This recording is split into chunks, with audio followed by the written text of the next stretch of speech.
Okay. I think we're good right now. Right? Everything's working. Excuse-moi, monsieur. Monsieur. Yes, I think it's working. Good, good, good. So I'll be talking to myself because I did notice I didn't press go live. I'm saying again. Yeah, I didn't wake up because my alarm didn't ring.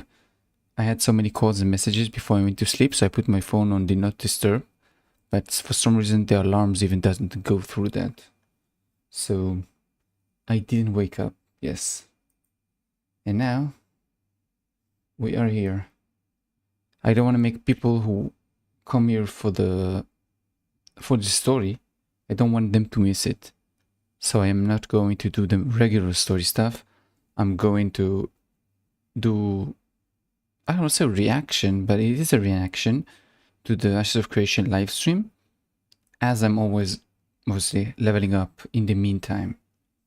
So just make sure you can see from my eyes I just woke up. I'm using my phone as a chat because I don't have another screen to use. So I'm going to use that over here. I just want to make sure you can hear it too. Let me just see. Let's see. Hello, everyone. Yeah, welcome to our glorious Ashes of Creation July development update. We hope that you've all been having a wonderful Do month. tell me if it's too high or too low. Keeping well and safe.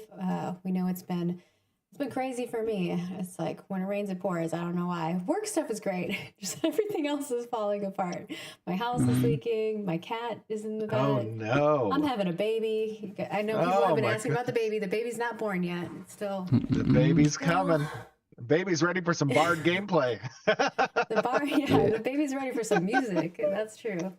So we're nice. We're only 9 weeks away. You won't see, but behind this, I'm training. That's where we're at. It's crazy. That is so exciting. I can't believe it. I know. It's nuts. Steven also looks like he just woke up. Realized that it's happening yet, or you're still like, wait a minute? Oh, believe me, I know what's happening. I'm like feeling this thing kicking me every day. Oh, she's pregnant. Like, exciting and then also nerve-wracking because we've been planning this for like 4 years, but then it's like it's gonna happen. We're gonna be in charge of a human. I know. I was about to say. I also love that like the planning around the baby is like completely mute the game. For the Alpha 2 launch as well. Like, look, we did not know that we were gonna get pregnant like our first try. So it was like we were thinking, oh, we'll try, but we did not think that it was gonna happen like right at that. So this is that's a gamer brain. You're thinking just about the game. Timing, oh, you're pregnant? Oh yeah, it's fun. It's the same as Alpha 2. You said there's 9 weeks remaining, and then people are like, 9 weeks confirmed, Alpha 2 date. Yeah. Oh my gosh. Let's try not to have Alpha 2 at the same time as my baby literal being born. time. Yeah. We should turn the servers on as the baby is born. That'll be like your gift to you all. Oh my god. Right. You have to. You're gonna have as much of a surprise. And then the baby gets free subscription to the game all its life. We'll talk about what's happening today. Obviously, you can see the itinerary down below. If you're new here, we always keep that up to date for you guys. So we're gonna do some reminders and a little bit of announcement stuff. And then we will have our Bard archetype preview, which is long. You're gonna buckle in. It's 2 hours long, just that. Yeah. segment. So just to be clear, though, let me just say that like we listen to feedback, and the core audience here, and look, everybody's saying yes, 2 hours, hell yeah, holy smokes, oh my goodness. Like you guys in chat, the faithful followers and viewers that I know what he's saying. Twitch to watch this show. You have said to us that you enjoy the longer shows. But people who don't follow the game. You have said people that. who like watching Twitch streams, I think, absolutely. like ones. Other people are like, I just want the snippets, and that's why we have that's social fine. Media. Exactly. That's why we have social media team. That's why we have content creators. They get to take and distill down the actionable, highlights that they want to take, and that gives them something to do. But for you guys, you enjoy the The long long stream. form, So yes. you know what we did yesterday? Give me Or the was it yesterday or details. day before yesterday? Day before yesterday. God, I can't even remember what time the time now. Day before yesterday when we were playing, we just decided to play. Just to play You the can game tell and that they're just playing. At one point, Steven's I'm getting also chased eating. down by a poor oh goblin. He's coming no. for you, man. I know they were all coming for us. Poor Brian died.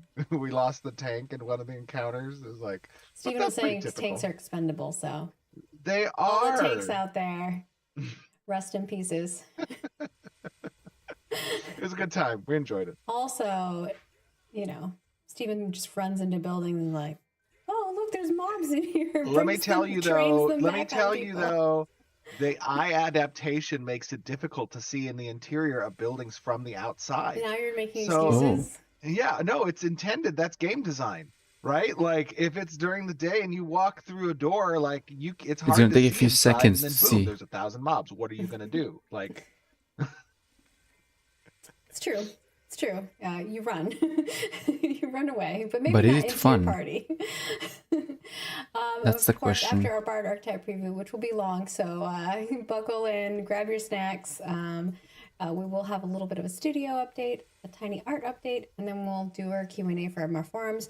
We will also be pulling some live questions from right after the Bard Archetype preview as well. So if you do have questions while you're watching that, feel free to paste them in the chat, or if you're watching over on Discord, I know we have a Discord party, and I always watch the chat over there too, and on social.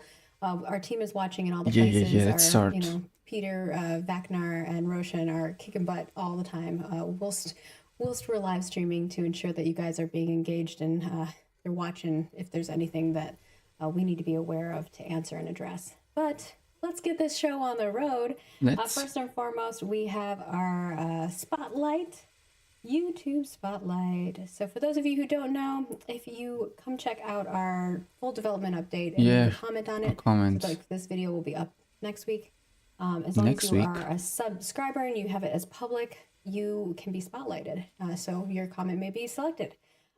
This person is Silifris. I don't know if I'm saying your name right, so I'm sorry. They want to know, since you made multi-threading work, have you tried to delegate work to multiple servers, or is it sending the data to process across servers too expensive, or is sending the data to process across servers too expensive? You were talking about hotfixing faulty servers. Isn't having a system to detect and replace them automatically possible, like a backup server? And then the final question is it possible to have a server swap system, like having a bunch of monster servers that take authority over crowded areas that are not usually crowded? So it's like three-part. They're cheating. Yeah, I was gonna say, is this a single question? Is it a three-parter? It's their comment. Okay, let's break this down. So the first part of this question is with regards to delegating work across multiple servers. So the work, the brilliance of this approach from the server architecture perspective is that work is delegated to the multiple servers. Each server has its own multi-threaded replicator. So that is obviously About this stuff, I one really of the don't care. strengths of the system. The second part of the question, when The talking technical about like stuff. hot-fixing faulty servers, having a system that detects and replaces them automatically, is that possible? Backup servers, yes. So that automatically happens whenever a server crashes. A new one takes its place, and players get to relog in within a few seconds of that. This can happen, at any time, and it doesn't affect the broader realm, the broader server realm, right? We actually had this happening during our stress testing and load testing with some of our Alpha 1 testers. When was that test? It was last week Last or the week Friday, before? yeah. Last Friday. So we It was invited. NDA'd though. Right. Oh, my bad. Okay. No, well, I mean, I'm allowed to talk about yeah, you that. can talk about it. That's true. We invited about 1,500 testers, 1,500 Alpha 1 testers roughly. And decent. we actually, Not a lot, but- knock on wood, and congratulations, huge milestone to our networking team and our DevOps team and our ICS teams. We did not experience a single realm crash. We did experience 4 server worker crashes, which is like a But yeah, section you can of the world. replace the servers. And It's when fine. that server worker crashed, a new one took its place, and anyone who was on that server worker was able to re-log in, and it did not affect the broader realm health. So that was a huge successful stress test. And props well done to obviously again the network team, the ICS teams, and DevOps team, and also our testers who helped us test there. Yeah, The they third figured out part some of those crashes already. They've resolved them. We found a few extra ones because we've done some extended testing continually, and we're going to be doing some more testing too. So it's we're Absolutely. definitely getting ourselves prepped and ready. So Yeah, we got another test, I think, Friday, right? This Friday. Yeah. So many tests when we can breaking all actually the things. play. Oh my gosh, I'm sorry. Leaky today. Okay, and then the third part of the question, let's see. This says, is it possible to have a server swap system, having a bunch of monster servers that takes authority over crowded areas? Yes. So that's part of the dynamic gridding, right? Whenever a server isn't crowded, we merge servers together to save costs, obviously. And then this gives us another server that goes and joins the server pool that we can add into a specific region of the world as load gets higher. All right, and so that is the answer to your lovely YouTube comment. Thank you for being an awesome subscriber for us, and of course, if you want to be spotlighted, just make sure that on our July development update that you are a public subscriber and that you leave a comment, and perhaps you will be chosen. Now to move into a bit of announcements of something. Yes. So I'm gonna kind of hand this off to Steven to tell you guys. Absolutely, and super excited about this. We talked last month about providing an Alpha 2 date, and Let's go. the reality of it is there's a lot that It's gonna be goes delayed, into what Alpha 2 is going to be delivering, what Alpha 2 testing is going to look like, when Alpha 2 testing begins, how we're going to ramp up in play time during Alpha 2. Those are all super important topics. We have a lot of information to deliver about that. We also have a roadmap that is going to be detailing how we intend to release content throughout Alpha 2, along with additional features as well. However, and some ways that you guys get to engage with that process as well, which will be absolutely fun. that presentation is going to be a longer one, and I know that we talked about providing you dates today on this stream. What I'm going to tell you is the month that Alpha 2 is going to begin in, Okay. and then we have planned 2 weeks from today, or is it 2 weeks from today? No, it's the 16th of It is August. the August 16th. So we have planned on August 16th an AMA where we are going to take all the questions that you have related to Alpha 2. We're going to Okay. host a Reddit thread with that. We're going to host it on our forums, and we're going to take live questions about It Alpha won't 2. be And Reddit, it will be forums, but we'll link Okay, that to the sorry. Reddit. We're going to take- that'll go out after this live stream's over, so you'll be able Absolutely. to start adding your stuff there. And I'm gonna give it to you in just a second here. So if you we're have going to questions, take go. we're gonna take that AMA, and we are going to detail and talk about the Alpha 2 roadmap, when it's going to start, what we're going to be showcasing during those during Alpha 2, and when new content and features are going to be released. Okay, so which month? What I can tell I you say today September. is that Alpha 2 will begin in the month of October. October. So we are a little bit beyond what we expected for Q3, slightly beyond. However, that's okay. We have got to do what's necessary in order to make sure that the Alpha 2 is stable. Better delay and that than we are able to collect the data that we want to collect, that we are able to have About the the first uptime that we are impression. intending to have. October is when Alpha 2 is going to begin, so you can walk from today knowing that October is going to be that time frame.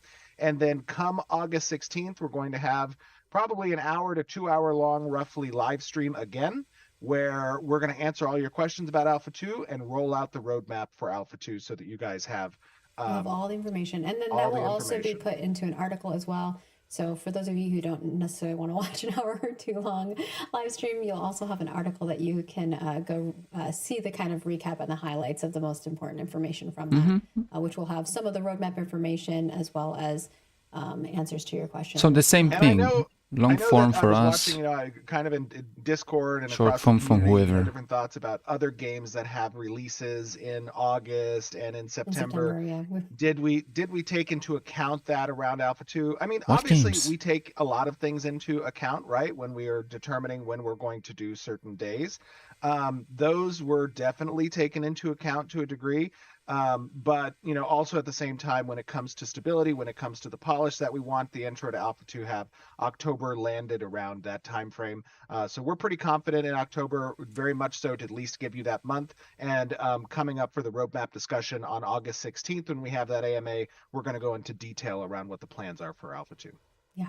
So prepare yourself for that. It's going to be a lot of information you guys have been asking us about. It will set the expectations so you guys have an understanding of what to expect going into Alpha 2 and then what to expect as we continue forward, and how long the testing phase will be, because I know those have been some of the frequently asked questions we have. We know you guys have a bunch of them. We're going to try to address as many of the frequently asked questions as possible in that upfront roadmap section.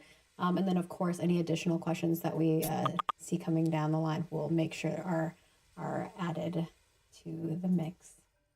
Now, with that being said, I think we have a pretty exciting Let's go. video Yeah, gameplay. so Bard. the preface to the Bard. Let's see if it's action. worth playing support in this game or Yes. not. And do we have it prepped on YouTube as well?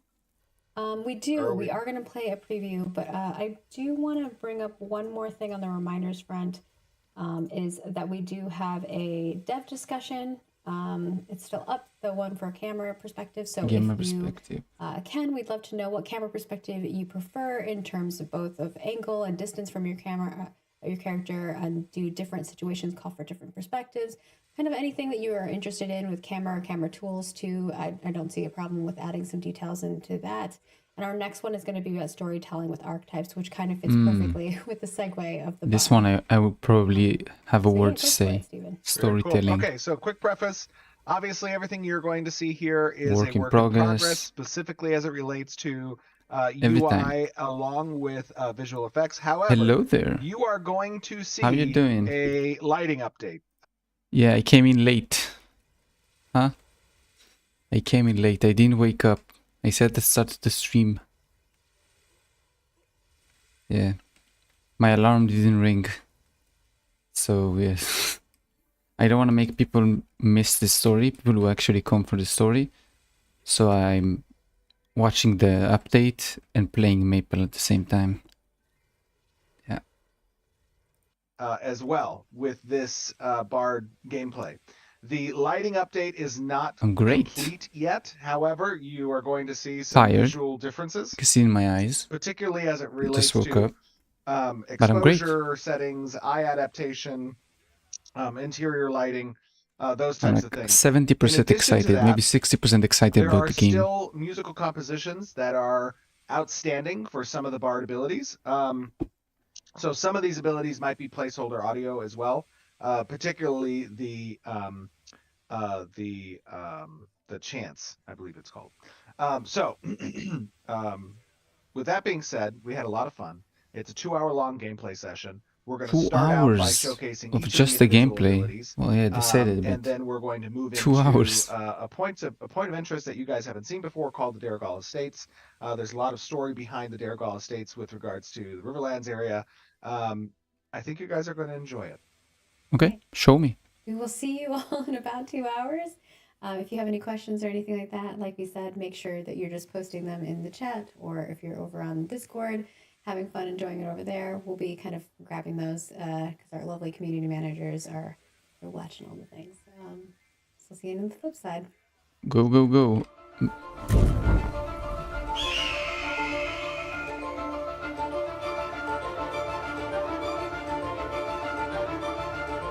I missed the room.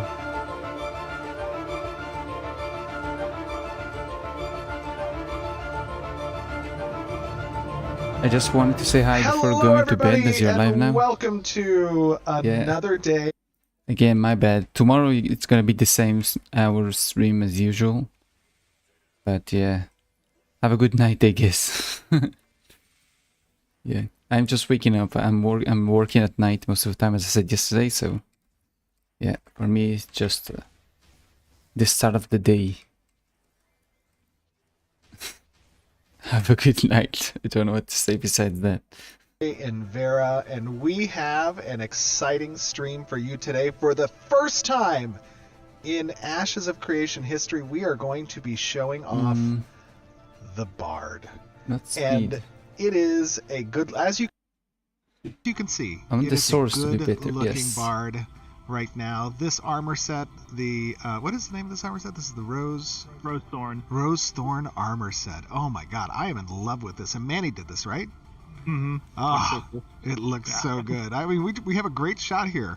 I am joined, as you can see, by five worry, of our sometimes you- actually all you need five to of get you are some more designers. rest. We don't have any engineers Mm. today. We don't have any artists today. We're all Yeah, yesterday I did I'm doing like one day of training, one day I'm not training. And yesterday I had like a very good training session. I killed myself, but still, not really an excuse.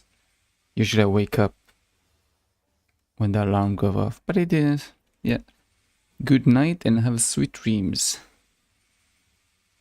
See you tomorrow. designers. How selfish is that of us? But I am joined by five of our glorious designers, many of whom have been on the show before. But for the first time, we have a sound dude with us, Tori. How you doing, Tori? Doing great. And you know, I think I would put myself in the artist category more than designer because I don't really get the numbers. I just make That's things true. go. That is true. You're representing here the artists. That is very true. I didn't even think about that. But Tori, we're excited to have you because, of course, the Bard is a very sound-oriented class, probably the See most ya. of all of our archetypes in the game, and you have done a phenomenal job with these sounds. Thank you. Yeah, so excited to have you and chat about what you've been working on with Bard. We also have some of our regular combat dudes, specifically 3 on the archetype combat design side. Trad, Brian, Bucky, how you guys doing? Doing good. Ready to show off the Bard. Yes. And I also see not only the Bard, Another but we have flying a book. floating giant spell book in front of us. Yeah, And for the so first time, cool. we're going to be looking at the spell book weapon as well. Brian, I know you did a lot of work on that. Looks so cool. Yeah, myself and other members of the team like Noah and Matt especially put a lot of work into this because it's animating by itself. It's not using the typical way that we attach weapons. So yeah, we'll get into that in a little bit. Yeah, I'm I kind of love it. excited I love about it. this one. And I'm then probably we going to play also have with mage us one of our glorious NPC senior designers, Doug. How you doing, buddy? or assassin. I'm doing great. Looking forward to killing some monsters. Yes, and we have some new and interesting monster types that we're going to talk a little bit about that have been implemented that is going to shake up a little bit of the encounter design, which I know you and your team have been doing a lot of work on. Yeah, excited to show things off. Very cool. So, first and foremost, where are we? We are in the Riverlands, of course, but we are in an area that I don't think we've ever Games been at look so before. good, This is damn. where is this, Bucky? This is the Darrigal Estates? Yep, that's right. We're about to venture through the Darrigal estate. And there's some... Used to be owned by the family of Darrigal way back in the day. Now, after the return to Vera, a bunch of peasants moved in and were farming the land for a while, but now I think some more sinister forces have taken over and are reanimating the dead, and all sorts of bad stuff's going on here, so we gotta go get Love to the it. bottom of this. Love it. And it is daytime out currently in the spring time. 3 days, 3 hours, and 35 minutes remaining until summer. I love that. That is very cool.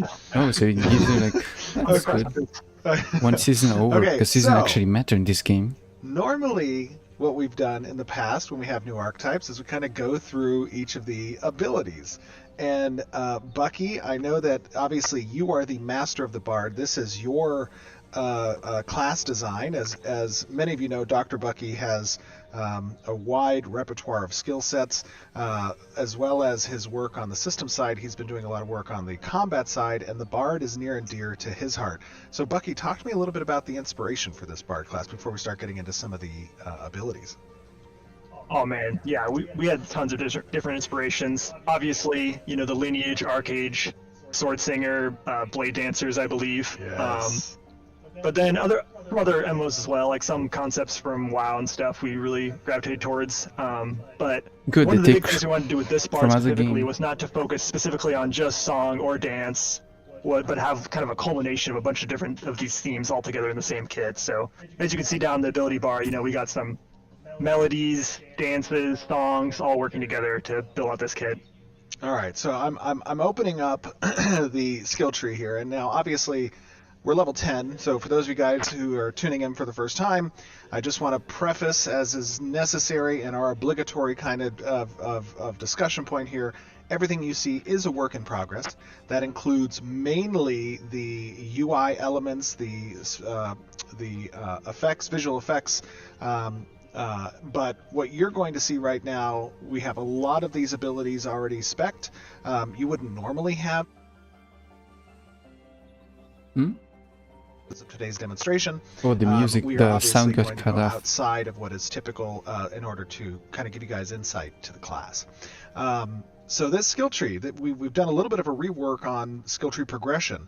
Trad, do you want to talk a little bit about what we've changed for the purposes of Alpha 2 with the skill tree and how it's set up?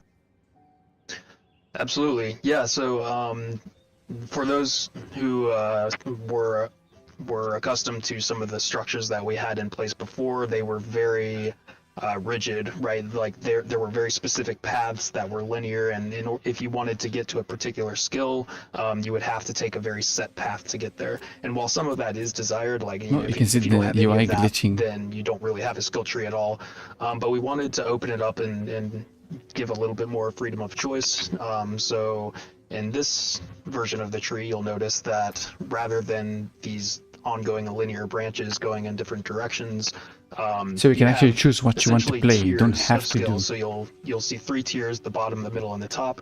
As you invest points into each tier, eventually you'll unlock access to the next tier. So for example, to get to that second tier, you need to put 4 points into the tier below. So Yeah, it gives you a bit more freedom normal of which skills you skill pick tree while thing. keeping you within that tier before it lets you go on to the next one. And usually each tier has a bit more advanced abilities. So it's also a good way of introducing you to the archetype. Awesome, and this is obviously something that we have distributed across all of the archetypes for the purposes of Alpha 2. That's something that you and your team are going to be collecting a lot of information from players as they, you know, give us their feedback and play through kind of the skill tree progression. We'll be tuning that as that information comes in.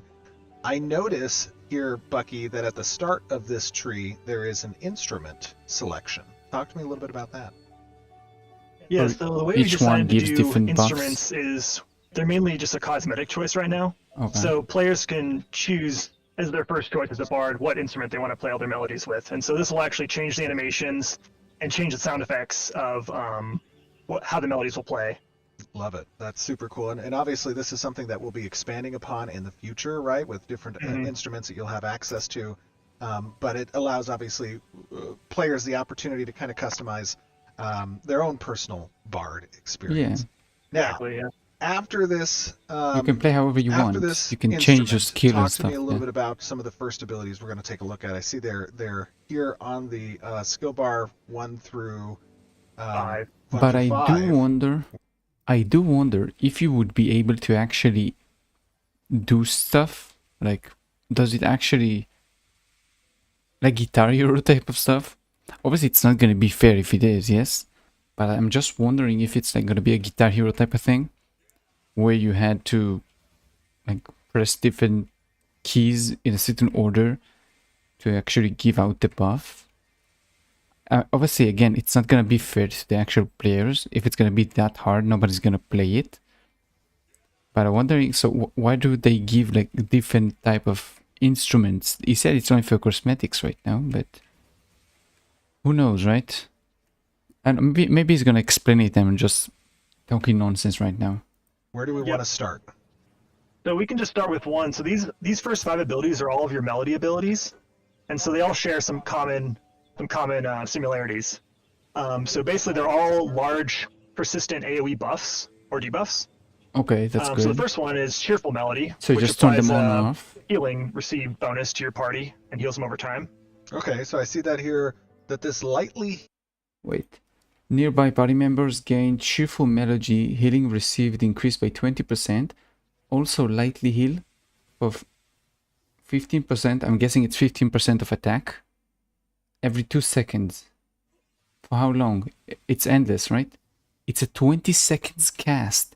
It takes 20 seconds to cast this. Jesus, just standing in place. Well, if it's a constant buff, then yes, it makes sense. Before you go into actual combat, you turn it on, and that's it. It's like around you, but it's taking. What's the cost? It doesn't say the cost. It doesn't say how much like mana does it take. Heals the party for 15% Magical power healing. magical power every 2 seconds. And if I look at my magical power, I'm at 33 magical power. So 15% of that. You know, in the past, we haven't really talked too much about our primary attributes, their waterfall Yeah, stats. it's gonna Do you be wanna talked talk about a little later bit on. about It's magical fine. power, how we derive that waterfall, and what contributes to it? Sure, yeah. So your main attribute that waterfalls into magical power is going to be intellect. And so that's a large portion of intellect's giving you magical power, but it also gives you other stats such as critical power, I believe accuracy, and one other one, perhaps casting speed. Cool. But yeah, so each of the Okay. attributes will waterfall into a variety of these stats, but magical power is an important one for increasing the damage or healing of your But I want abilities. to know the Okay, cost. so to demonstrate this, we probably need somebody in the party to have some lower health.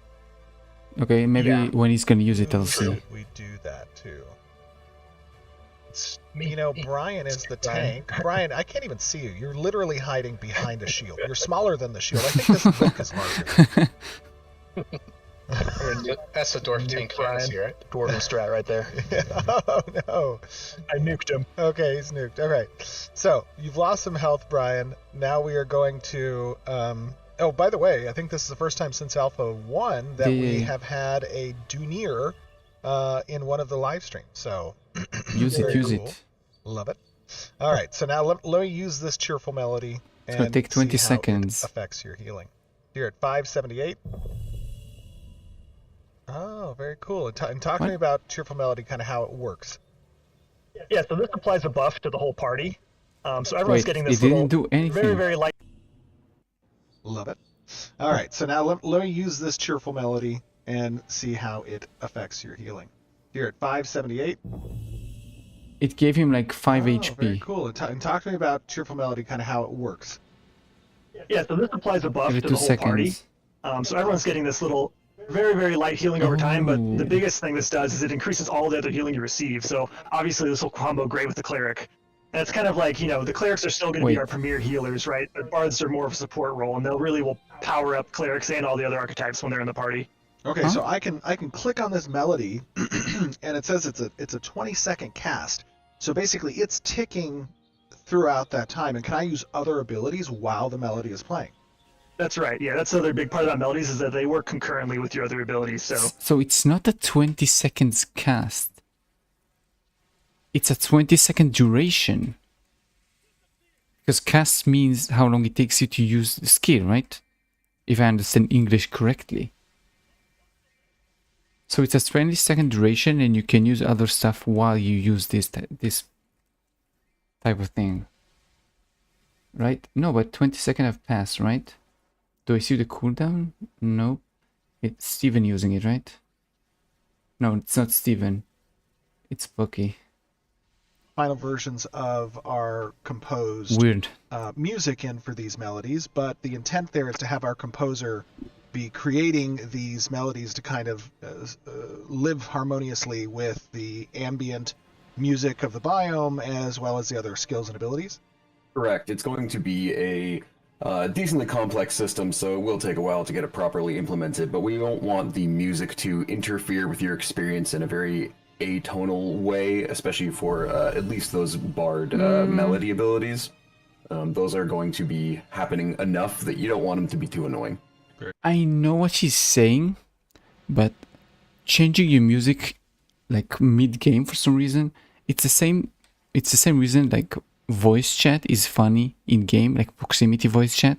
It's the same reason that's funny, because you're in your own world, you're doing your own thing, and then somebody runs naked and starts screaming. It's funny.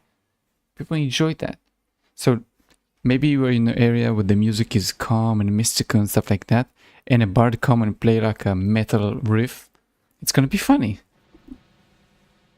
Obviously, some people can like overuse the system and like grief, I don't know if to use the word grief, but like grief you, then you report them. The same you report like other stuff. You don't like limit your player base because you're worried about what somebody somebody who's bad gonna do. Very cool.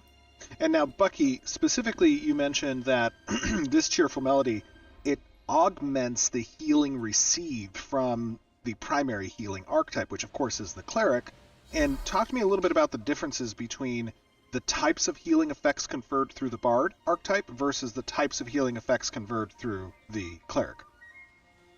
Yeah, for sure. Like I was saying a little bit earlier, bards are definitely going to they'll be able to do some healing, But not it's a going lot. to be more kind of regenerative, healing Yeah. over time, Makes sense. lighter. The real, throughput burst healing is going to always come from clerics. It's the off healer. Bards will be able to keep, a couple players alive. And they'll just have to, play defensively and careful, but yeah, so it's a little bit slower healing. Cool. Makes Very cool. sense. So It doesn't obviously have we're to be. keeping that burst healing towards the cleric.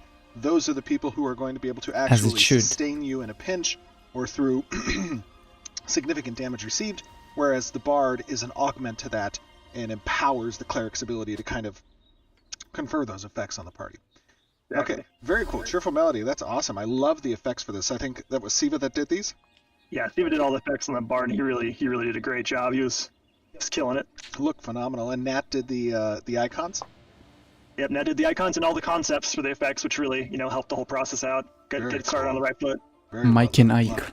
Okay, Always good. let's talk about our next melody. I love the Yep, so this next one's Great called Pensive flavor. Melody, and this is just a slow mana regen over time.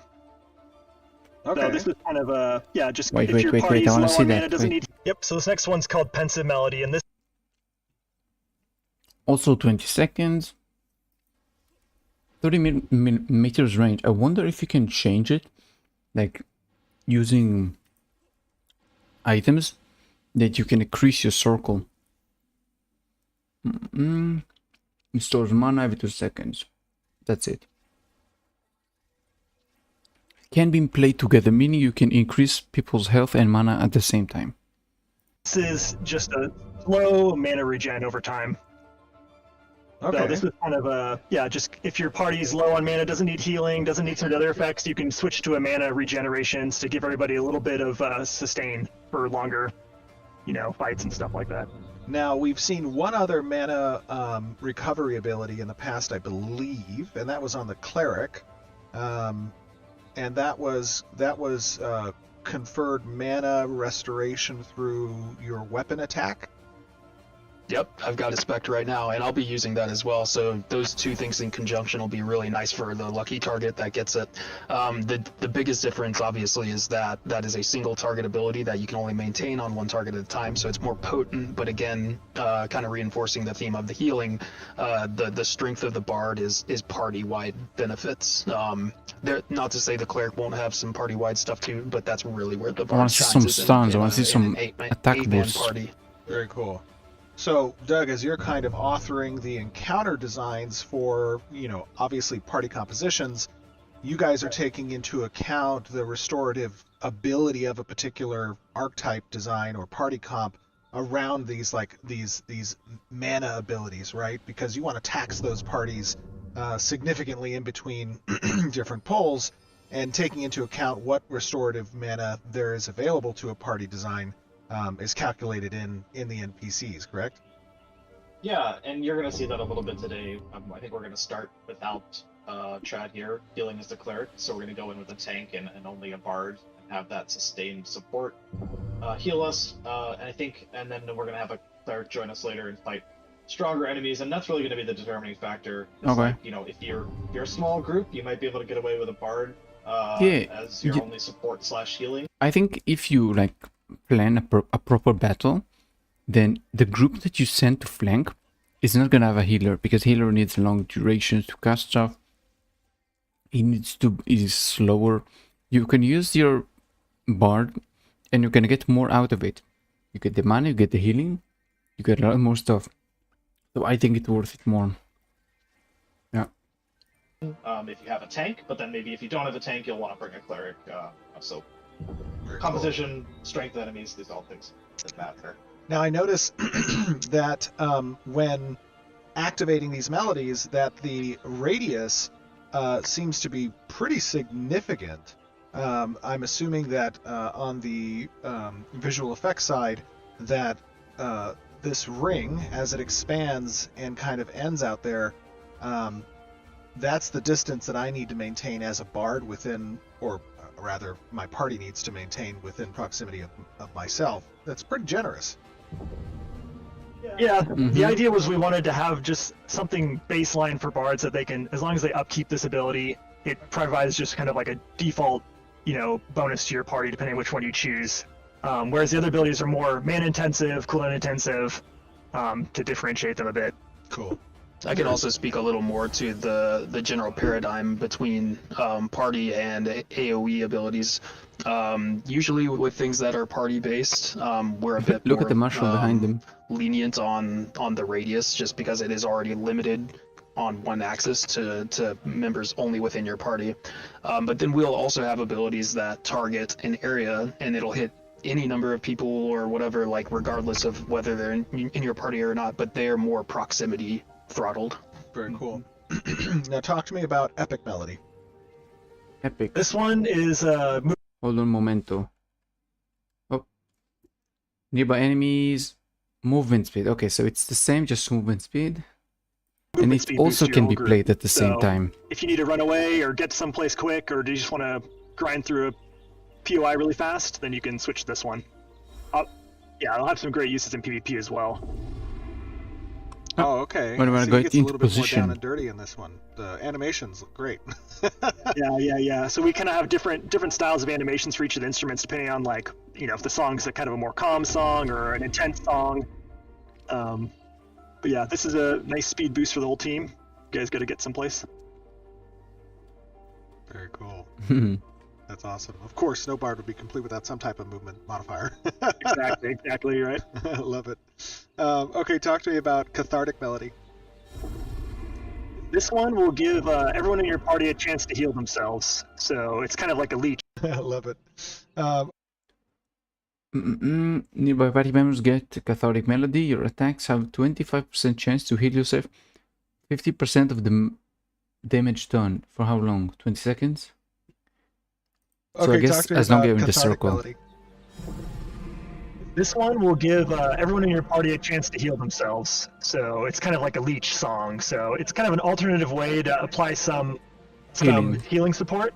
But obviously it only will work with the group that has a lot of people doing a lot of damage. So if you're in kind of like the healer group or the tank group, maybe it wouldn't be as good to use that one. But if you're in a group full of, all DPS, it might be more effective way to provide some bonus healing. Now I see this says that your attacks have a 25% chance to heal yourself for 50% of the damage done. Is that 50% of damage done on a per ability basis, or just for your weapons attack, Yes, or all the perfect. above? Right now it's all of the above, but we can keep iterating on this. But it feels in practice, it feels like it gives a little bit of support, but obviously you wouldn't be able to just completely replace the need for a cleric with this. So but obviously all the exact numbers are we're still iterating on as we get closer to Alpha 2. Yeah. Yeah, one extra thing to add to this, I like the strategic or tactical choice that you're kind of constantly making between Cathartic and the other healing one, Cheerful, just because you want to keep Cheerful going maybe when you're running between encounters or packs, and there's not a lot of activity going on, and then when you see a bunch of burst combat or something happening, you probably want to switch over to that, so you're almost kind of bouncing between them while healing instead of just passively having one going on all the time. Well, and then and- also there's a little bit of weaving opportunity that I think we'll get into in a little bit later too. Absolutely. I mean, how often in raids or in hunting grounds that you will want to burn through mana, right? I mean, during that time you may want to have your Cathartic Melody active while your DPSs are burning through their mana, versus when you're in a lull pull or something a bit more sustainable, keeping that 20% healing received and the regen up. That Okay, makes a lot of so sense. he's basically explaining that you can use your certain abilities to... Oh, my bad, wrong key. If you want to play defensive, then obviously use the HP. If you want to if it's your time for DPS to do a lot of damage, then you turn on the healing stuff so they get some heals back. When they finish wasting all the mana to do their burst, then you go on the mana regen stuff. So you basically explain how you can use all the stuff, which is good. This is how a good cleric, a good bard would actually play the game. So effectively, at this 25% chance to heal for 50% of the damage done, that's almost like a, on average, probably around 12-13% consistent Yeah. lifesteal. Exactly. Yeah. So it kind of really depends on the situation, right? Like you guys were saying. So, but Cool. it's nice to have the options. Absolutely. All right, talk to me about Menacing Melody. Okay, so this one is the one different one. This only affects enemies, so it applies a debuff to all nearby enemies that'll make them take increased damage. So you can see over there that my Celette in the background has this Menacing Melody debuff. Yeah, see, so it'll make them be taking more damage. Oh, I like the Ah. synergy between that and Cathartic as well. Yeah, those are two great ones to weave together. Okay, so But how many you this can use basically, together? you forego benefit to the party directly and instead apply that 10% debuff to enemies within the radius. And again, that's a pretty significant radius. Mm-hmm. Yeah, I think we were planning on making that target limited to the rest of the melodies are. But yeah, that's something we're gonna add probably, like 8 nearest targets or something like that, right? Okay, So it's not, yeah, so some type of diminishing return on that effect. yeah. Cool. Okay, I so those don't are know the if I 5 like that. I need to melodies. think about Let me it. open this back up again, just so I can take a look. If we wanted now, we could just talk about the 2 melody passive specialization options, because we were kind of mentioning that like the weaving style versus like the charge up style. Mm-hmm. That's going to be the up at the top in the middle, the plus sign. That's where you can choose. Yeah, so this is a passive that unlocks level 10. So there's the 2 options here. So one of them is called Crescendo, which is your melodies just power up slowly over time over the course of that 20-second cast. And then the second option is called Counterpoint, where every 20 seconds you can switch between melodies, and the last melody its effects will still be active. So you can kind of weave 2 melodies at once, which opens up a lot of cool. For how long? Very This one seems very Yeah, no, cool. that is Okay. that is something that I think is even expandable upon as we continue beyond Alpha 2 above level 25. You may add additional melody concurrency. Is that what you're thinking? Exactly. Yeah, we might even just This make this could be counterpoint very thing cool just something that you if you could get for actually sure. make Like it. weaving, we want all bards to do, because that's a really fun gameplay. A lot of bard players gravitate towards, and it really Yeah. does make it fun with the melodies. When you can combine 2 of 5, that's a lot of different options, right? Right. So this is kind of But you can combine 2 or 5, is it? concurrency. Is that what you're thinking? Exactly. Yeah, we might even just make this counterpoint thing just something that you get for sure. Like weaving, we want all bards to do, because that's a really fun gameplay. A lot of bard players gravitate towards, and it really does make it fun with the melodies. When you can combine 2 of 5, that's a lot of different options, right? Right. So this is kind of Oh, you can combine a 2 or broader 5. spectrum Yeah, choice okay, so versus a he higher So he meant when you do the weaving stuff, you can actually use, like, as he said, now your DPS does the most damage, so you're gonna use the debuff, right? Or the debuff or the healing. Depending if they need healing, then you're gonna use the leeching aura.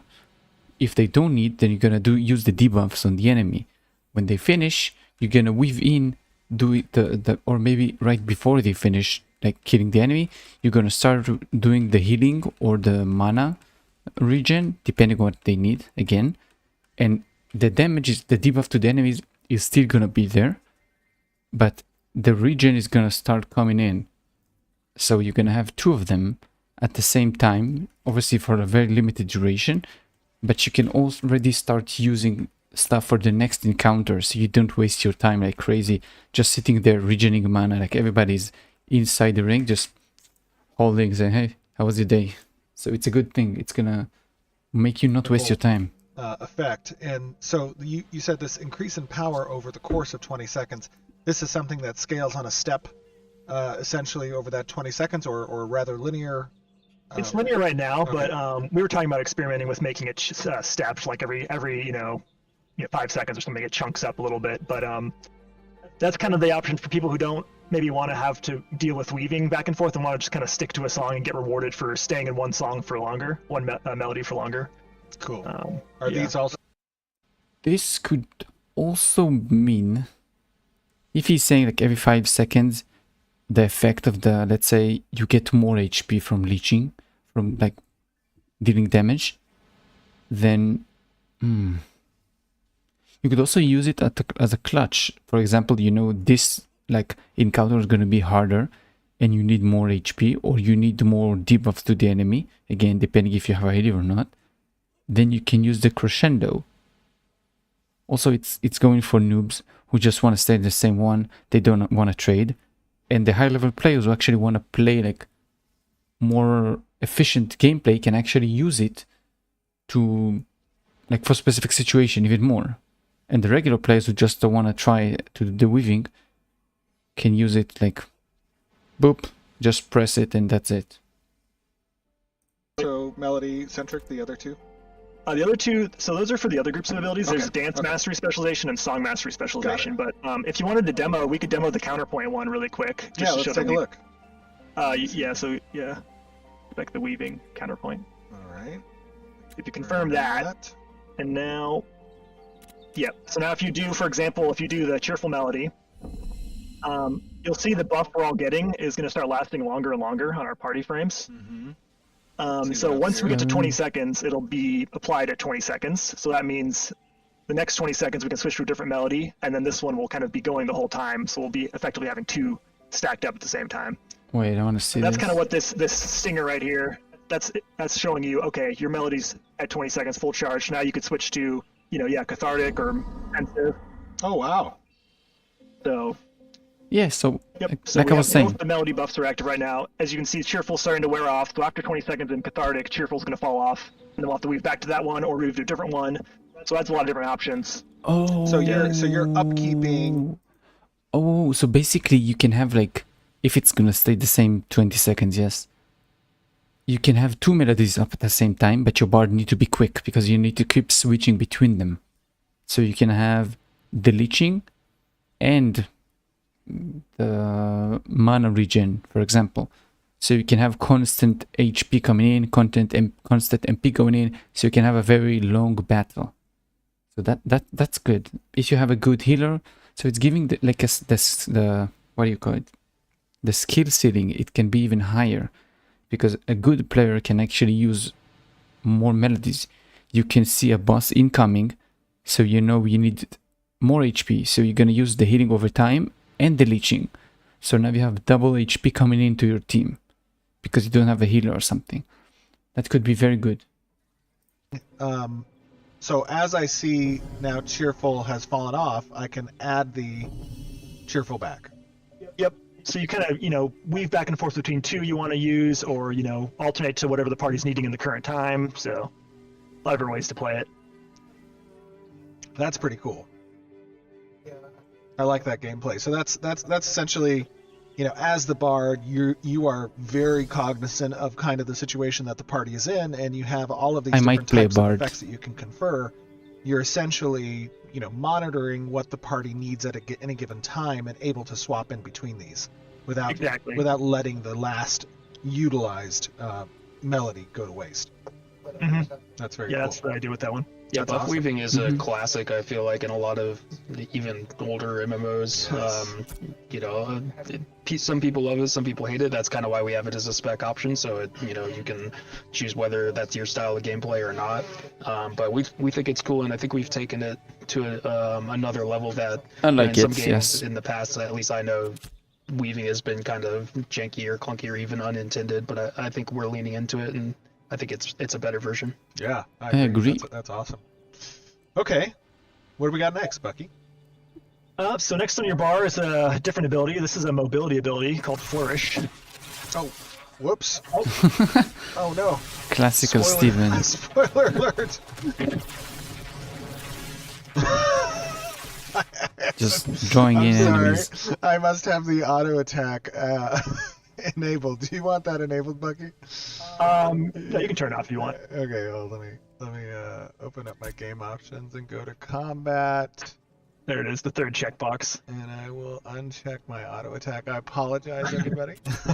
Your auto attack privileges are revoked. Oh, good. Yes, you saw a preview of the spellbook.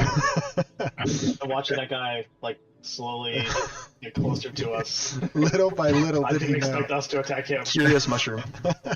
Now that would have been a good opportunity for me to use Flourish, actually, to get out of dodge, right? Yep, you could have done that, yeah. But that's number 6. So this is just like a mobility ability.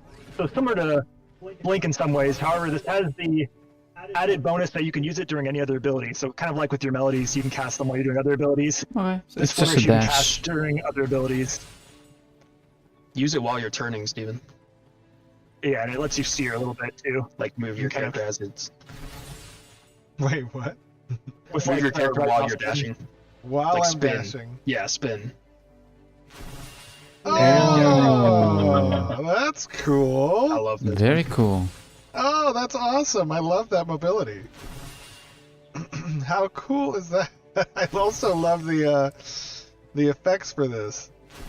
Yeah, it looks pretty exciting. But so it's a great ability. Like, especially as you see later, the next group of abilities we're getting into are the dance abilities, and this move combos really well with those because it lets you get into position to do the dances. It also lets you, get out of dodge, like you were saying, or Yeah. you can also use it to like slide through enemies too. It turns off your collision, so you can not Oh, get blocked. It or was my trapped next question. different You, ways. it turns Yeah, out that's your pretty collision. That's good. Now, obviously, guys, as I said before, I do have my cooldowns turned off for the purposes of demonstration here, but the cooldown here would normally be...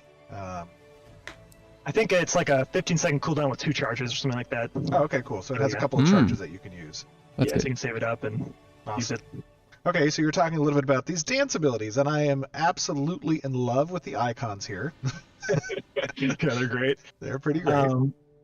So this next category of abilities are dances, and so they're all kind of, in contrast to the large radius melodies, these are all a lot shorter range abilities, but with pretty powerful effects.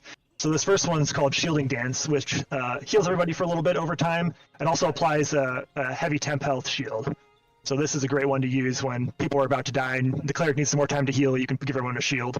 Okay, so this I'm also applies typing the the shield game, to so- everyone around me? Like, Yep.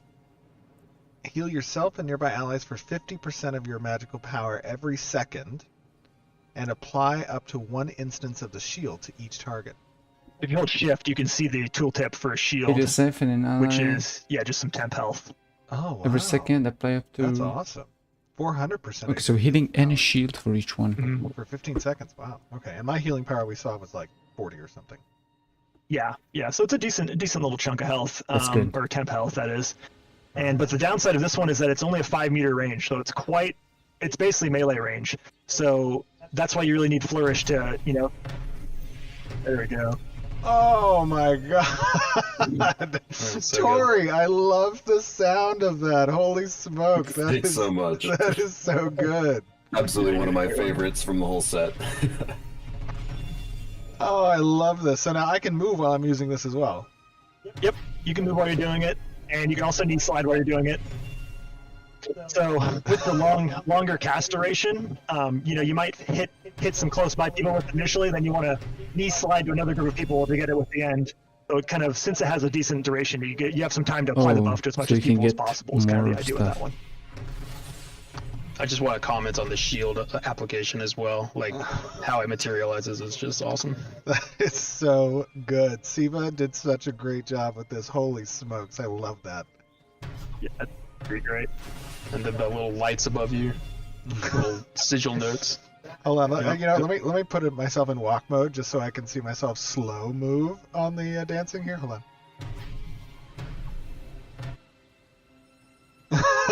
Yeah, that's it. Roleplay. Yeah. And then Alex McPhee did all the animations for this one. I think That We got is the RP barb. so great. I literally would just use that single ability the entire time. That's all I want to do with this. So hold on, let me give the cheerful melody while doing this. Oh, that's so great. Love that. That is super cool. yeah, it's a cool one. It's a great one. Oh, he cancelled it Next mid-cast. one, Nimble Dance. Let's see. Grants nimble and pep to yourself and nearby allies every second. What is pep? What's pep? Yes. If you hold shift, it'll tell you what those effects are. So nimble is that's just good. a pretty high base evasion buff. So just another form, of mitigation damage reduction. Hopefully people will dodge, right? And then Pep's short movement speed boost, which Okay. a couple of the different abilities around the Bard kit are giving. Kind of a shared. Wow. So if I have both the This speed Epic and that Melody speed. as It's well 40% as increase, yes. Nimble Dance playing, those stack? Yep, right now they stack, yeah. So it'll be an additive bonus of 40% movement speed. So yeah, you can get going pretty quick. Oh my god. Put that up, and then this is me running. Actually, we should all run together. Let's run together when we do this. Let's start at this tree, and then we'll run the other way. Okay. All right. All right, ready? Hold on. Let me turn this off first. We'll see. We're going to run to that bigger tree there in the Oh, distance. you want to do Okay. racing? It's going to take about 10 seconds to drop. Okay, hold on. 3, 2, 1, go. Oh my goodness! That is so Yeah. good. That's a great combo if you're trying to run away from like a PvP engagement or getting out of a counter gone bad. Oh, whoops. Who did we run into over here? Mushroom respawn. Same I slept from earlier. Okay. I wonder if this is the Let me- normal spawn let me rate do this or one are again. gonna be more monsters because the world seemed very dead. Very empty. I love those animations. That kick is so cool. Yeah, it's really great. These animations actually started out The mocap, and then dancing. Alex mocap by Matt, and then Alex did a great cleanup job and added some spins and stuff. So it turned out pretty cool. Let me just get this. Wow, that looks so great. Alex did a great job with these. Yeah, he did a good job. It looks really cool. It looks really cool in running too. Oh, like shit. the jump kind of just seamlessly works with the split body. The effects are great. Well done. So good. I'm doing the You'll notice this arrows. one also has a lot of the percussion Infernal as Wolf the main focus. dungeon. All the dances are going to be, at least from the audio side, I wanted that to convey the feeling of motion and just the hits of each of the dance moves. Oh, it sounds so great. You know what? Actually, let me try something. Hold on, real quick. I want to check to see if I can turn on the music real quick. So we can hear the Hold on. music, that's cool. Where is my System. audio? Yep. Audio. Oh, Okay. All right. And then let's see how it blends in with the audio. Oh, that sounds so good. Awesome. Use the That menacing sounds one. I want to awesome. see. It looks like Max mana. Let me get myself some more mana. Yeah, it does sound really good, Tori, with the audio. That's great. Yeah, I specifically, a lot of the Bard abilities, because they have so much musicality to them, we have to make sure that What? they No, stay use the menacing one. ambient enough that they don't mess with the overall feel of the music while also matching up in, tonality and key for the musical ones. So there's a lot of stuff going on, but I think we're doing a pretty good job of combining it so it feels in world and in place. Yeah, absolutely. All right, after Nimble, what do we got? Mesmerizing Dance. yep. This next one is a offensive CC type spell. So it's a little bit shorter cast than the rest, but it basically applies an incapacitate to all nearby targets. Okay. So we have to have some enemies. I can We could try. probably- Dredicare, do you want to drop party maybe? Sure. Yeah, it'd be good to have that for some of these offensive abilities coming up. Hmm. All right, you're going to have to flag on me first. All right, now let me put you to sleep. Go to sleep. Oh, wait, I have to flag. are you I have to flagged? I have to flag. oh the flag. Go to sleep. Oh. Wait a minute. What's my Never. flag? What did we change the not hotkey to? I can't remember. Is it Control Alt F? Is it No, Control Alt F's. Alt F, yeah. Alt All F. right, there we go. Okay. There we go. All right, here we go. And go to sleep. Ooh, nice. I That's love their awesome. version That's of a quick sleep so cast, too. much. Yeah, that one's a bit quicker because it just has just a sudden effect and it's not as much of about the duration. But yeah, nice to be able to knee slide in, flourish in, and get a stun off, flourish out. Oh, I put him to sleep again. He's incapacitated. Oh, and now he has immunity. That's a nice segue. What is this diminishing returns? Yep. Talk to us about this, Trad. For a little while, our game was a bit unbalanced when it came to crowd control, so I figured it was time for a diminishing return system to be put in place.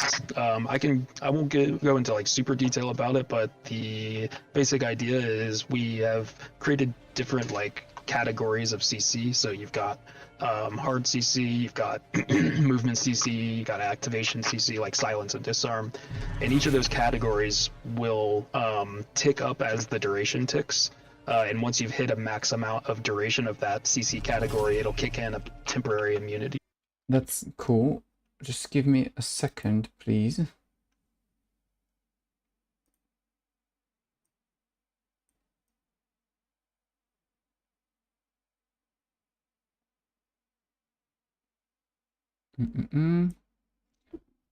Yeah, I think that's fine, right? So you can enjoy the mapling too.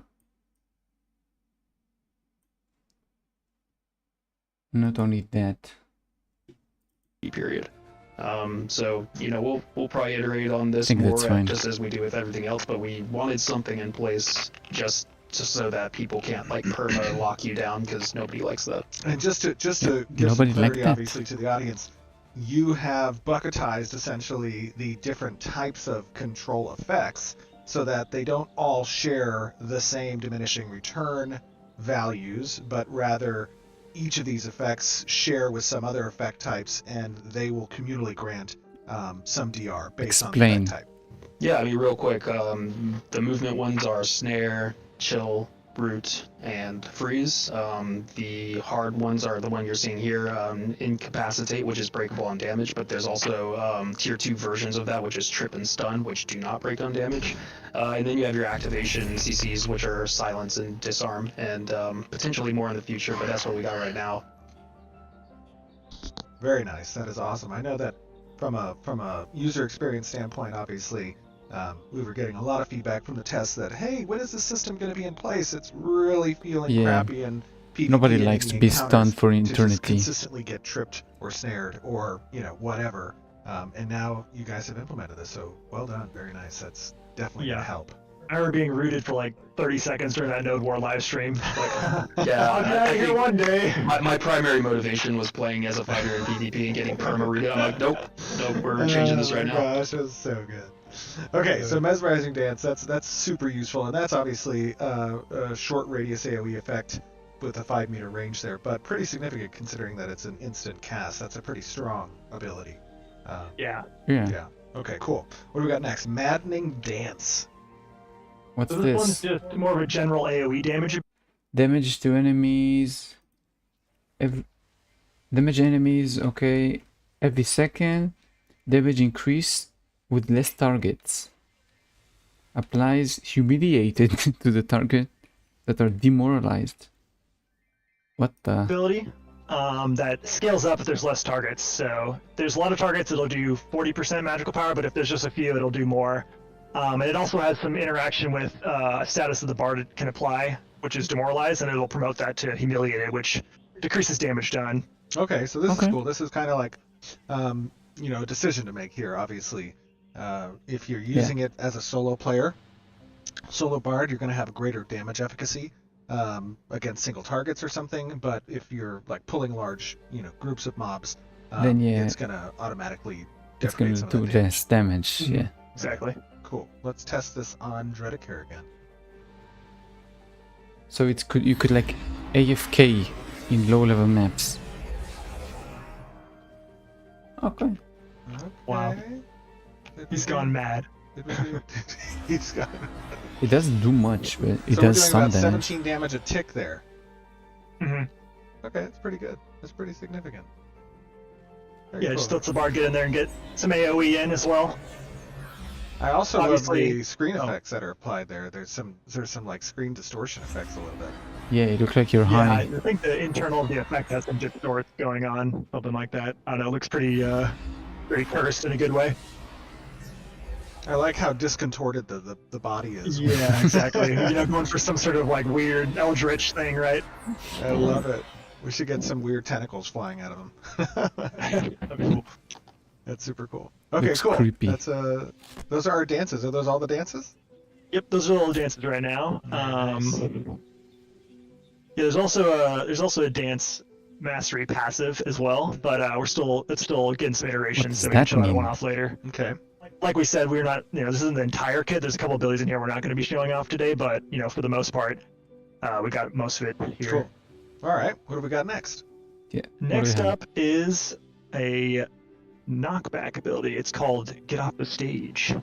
Get off the Next on stage. your bar after the dances. Oh, Yeah. there So we this go. is just like a short range melee knockback, which applies snared and also has some interaction with staggered. It'll disarm Snared. your targets if they're staggered. So Okay, so knock back enemies in front of you with your instrument, dealing 175% of your magical damage as... Oh, is that physical damage? Physical damage. yeah, it does 100% of your magical damage as Bludgeoning bludgeon damage. damage. So Oh, okay, got it. kind of Applied And 3 applies 3 times. stacks of snared that taper off over the course of 6 seconds. Also applies disarm to the target with staggered. That's a nice combo for Mm. the Yeah. tank and Yeah. the fighter. Exactly, Only yeah. So if if you melee's up on actually- you and you're able to stagger them, you can just knock them back with get off the stage, snare them, and then they will get disarmed as well if you have them staggered. All right. So Trad, let's use this on you. Want to flag on me? Come I on. think you guys are still I flagged. think I'm looks like. flagged, yeah. Oh, okay. Eh, Nice. Barely That was cool. moves. What did I use there? Was that like a fiddle? See, I'm pretty It, snared. it was your flute. my I flute, think it that's just right, like a I little chose a whistle. Yeah. Barely moves. Obviously, we'll probably crank up the knock a little bit. Like, it's Yeah. pretty small right now. Thank you. But Oh, we're still yeah, working on some of that stuff. I would Yeah, definitely yeah. crank that thing up. I'd put that like... Well, what is that set to? Like a meter? Yeah, I think it's not set too high, but yeah, like Tried saying, we're still Yeah. our knockbacks. Yeah, It's impulse is kind nothing. of what that's called for pushes and pull. Please don't kill me. Oh. Wow. You're corrupted now. Oh, no! Oh no! You jerk. Don't kill me, Steven. How'd you die? I'm not helping you guys Aren't you anymore. a How did you healer? die? Can't you heal thyself? He's dead. Look what you've done. Oh, now I'm not even red. This is your character, Bucky. Oh man. Whoops, my bad. Oh no. As I was saying. So pushes and pulls we refer to as impulse tech, and they use a special kind of stuff that we're still kind of working on. That will make them a little more reliable, but yeah, there will be some changes to this kind of stuff, like knockbacks. I would push them back by at least Oh, like yeah, 4 or yeah, 5 it- meters. Yeah. For sure. Yeah, that's cool. That looks great. You can also show disarm if you have a stagger source. Oh, Yeah, but yeah, then you somebody's have staggered. to We communicate. We can maybe come back to these once we get to the abilities that apply those Yeah, things. Oh, cool. Like this next one applies Humiliated too, so we can check it out with Maddening Dance. All right, which one is that? Quick So wit? this next one's Quick Wit. This is actually your starting ability as a bard. Ooh. So it's a dual function ability that changes depending on whether your target's allied or enemy. So the default, if you're targeting a friend, is you'll give them. Well, Trad's not a friend, but if you target like me on your guy, it'll give me. You mean target me? Yeah, target me. Target Other me. me. Other me. Oh yeah, for those of you who don't know, Bucky and I are going to be switching. Obviously, Bucker. That's like a makes Bucker. Buckaroo. Buckaroo.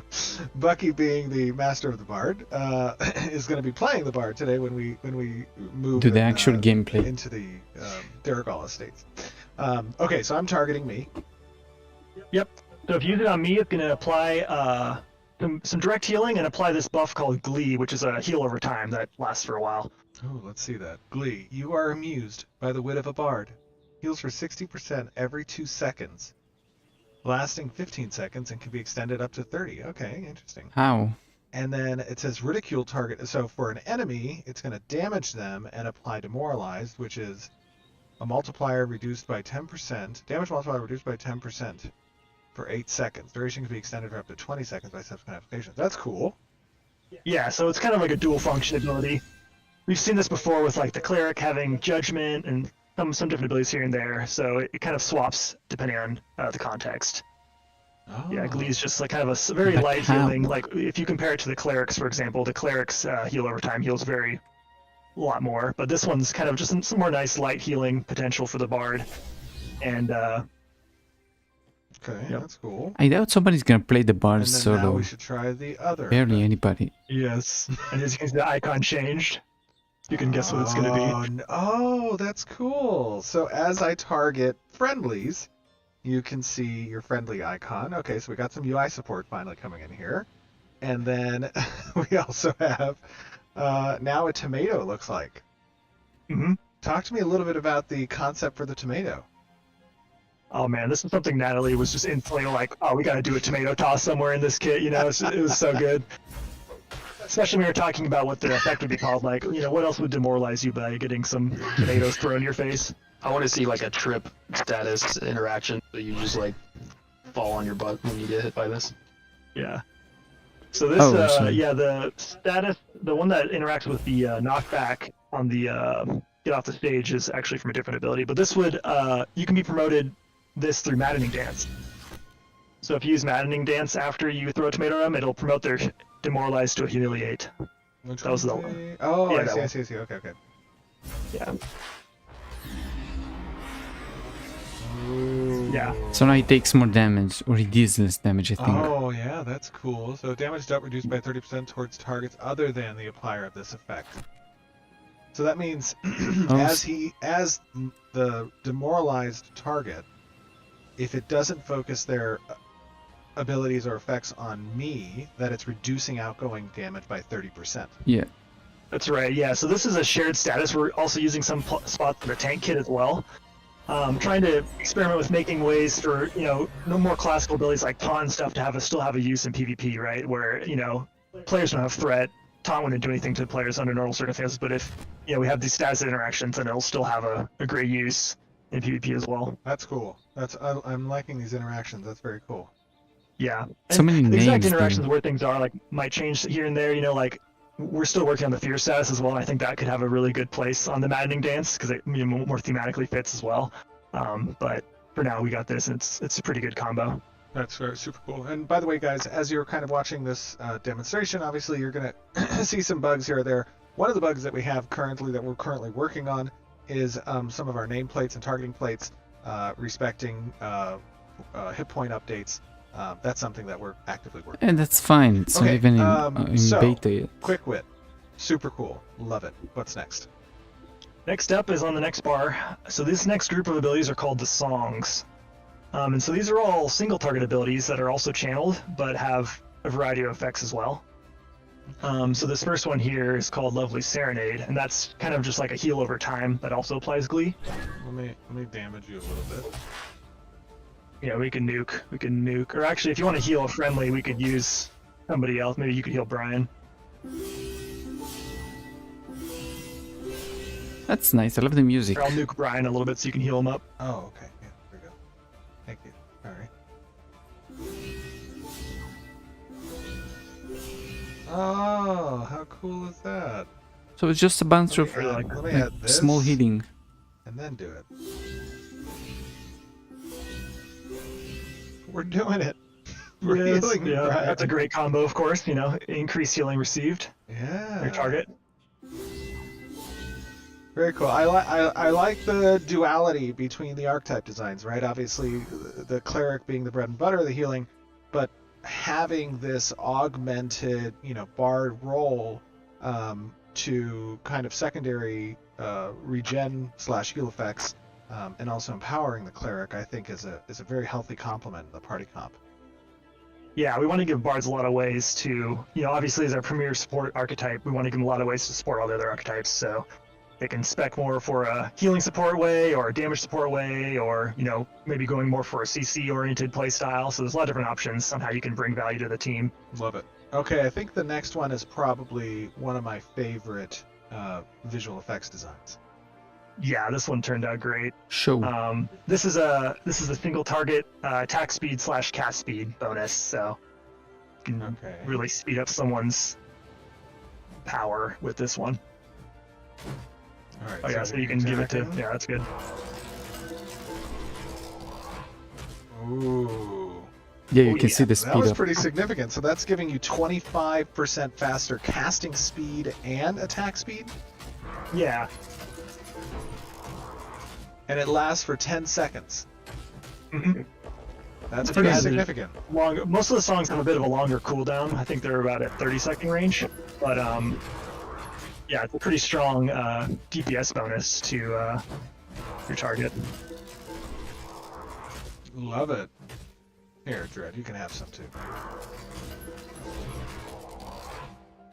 I don't know. I think since you're fly dancing, you're not going to be able to use friendly Oh. abilities on him. My bad, Dread. Oh, I Sorry, got Dread. myself covered. I'm a cleric.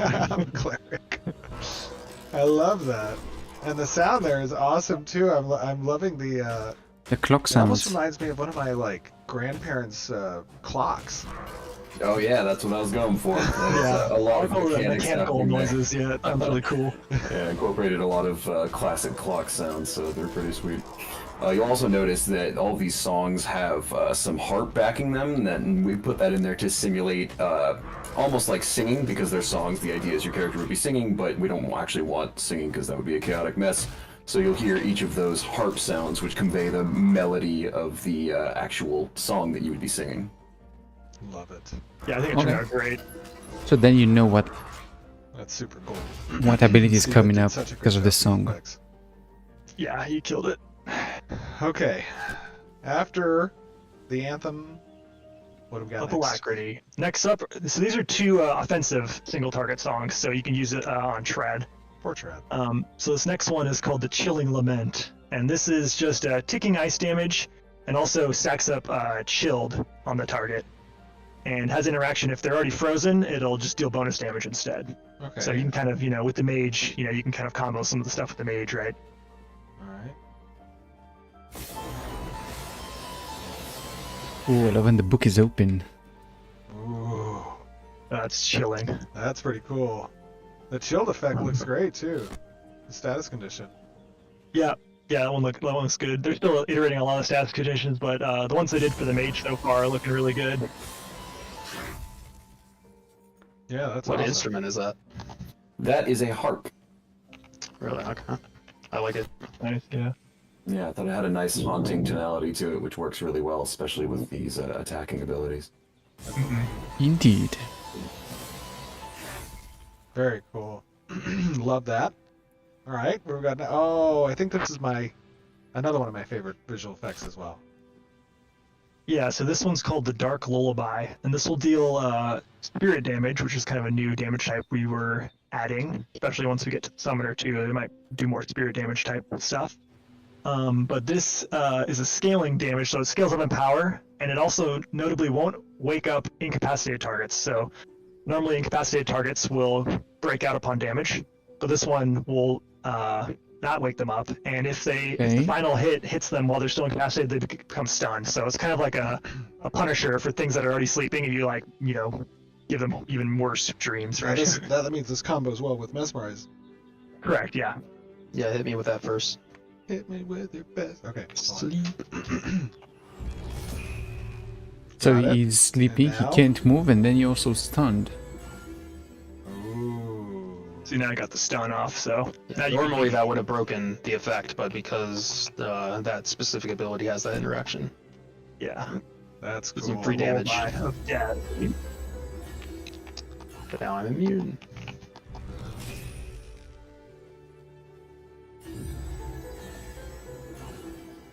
That looks awesome. Yeah. I love how the way the stars are going around the sky. That's Little super local. cool. Super, super cool.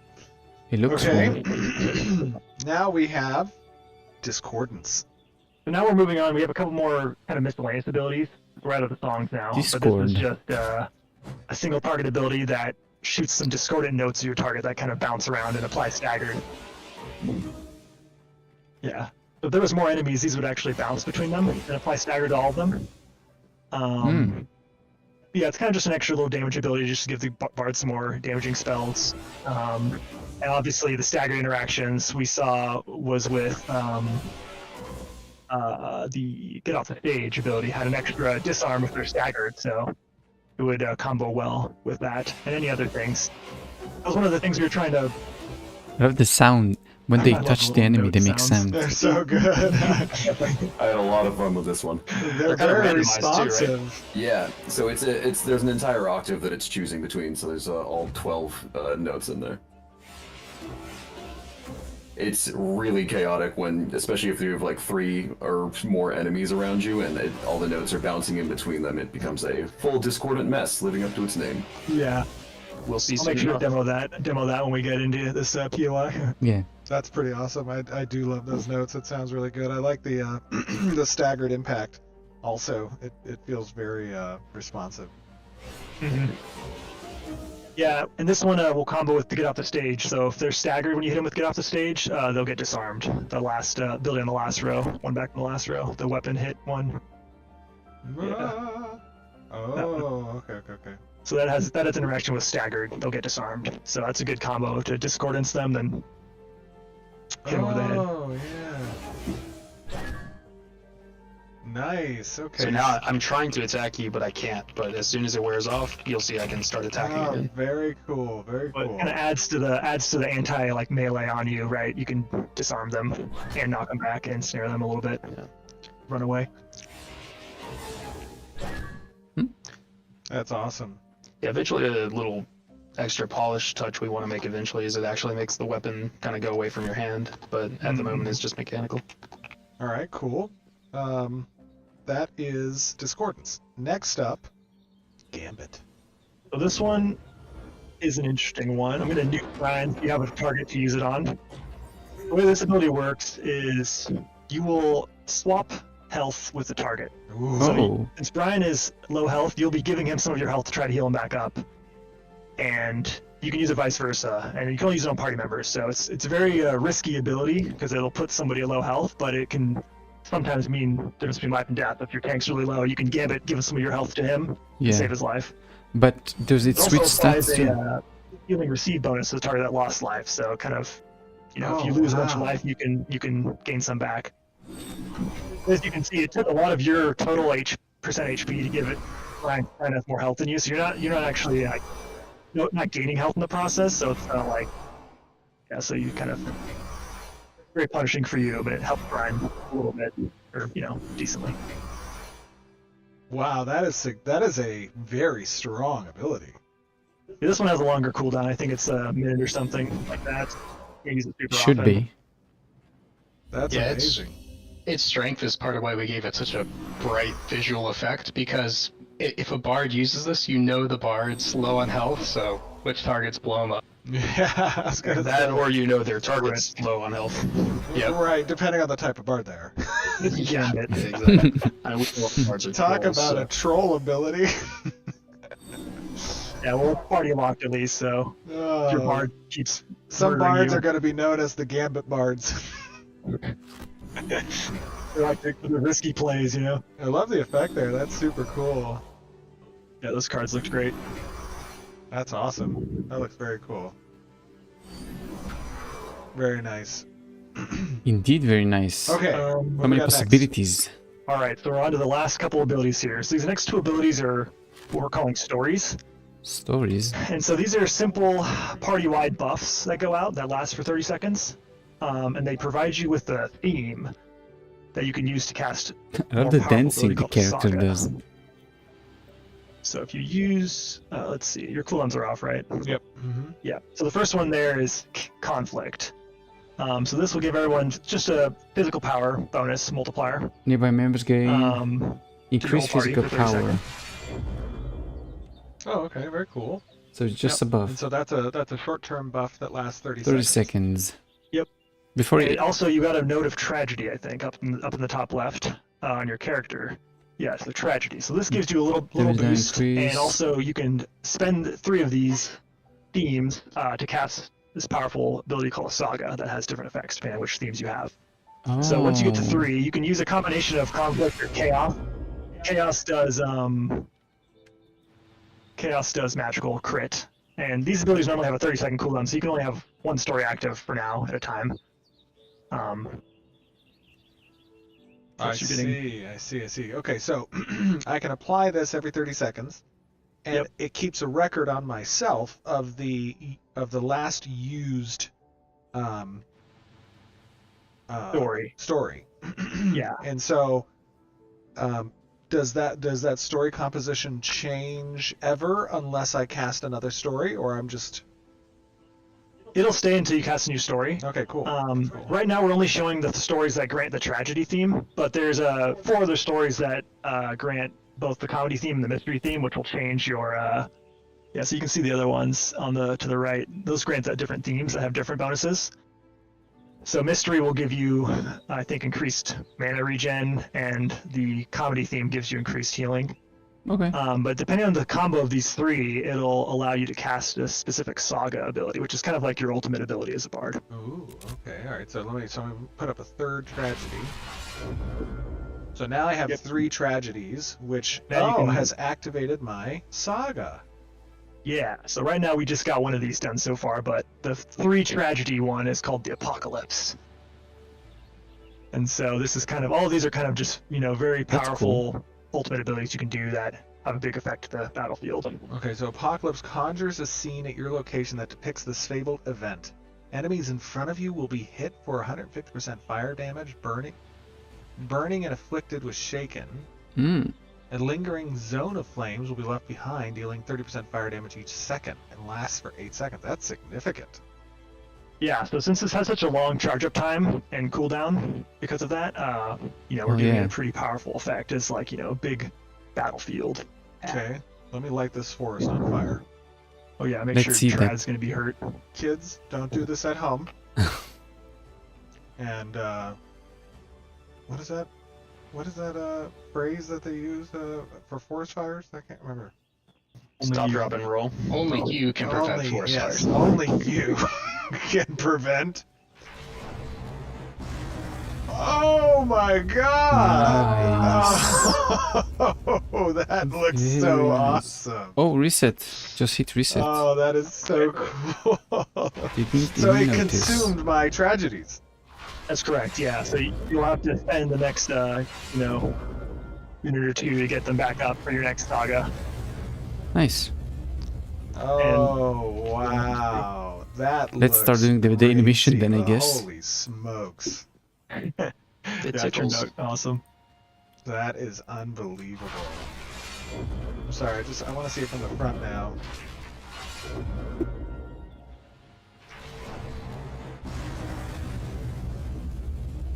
We're already Huge here, so area. why not? Yeah, that is so great. So that takes a lot of setup though. It because is as you said, the great. cooldown on these Let me accept the tour, Stories are 30 seconds. yeah, stories are 30 That takes seconds. a bit. so we at can start least doing 90 another seconds. Yeah, for you to exactly. And roll. it's also pretty mana intensive as well. That's about it, though. Just spamming this on cooldown, you'll go in pretty quick. Yeah, so you already went in. So good.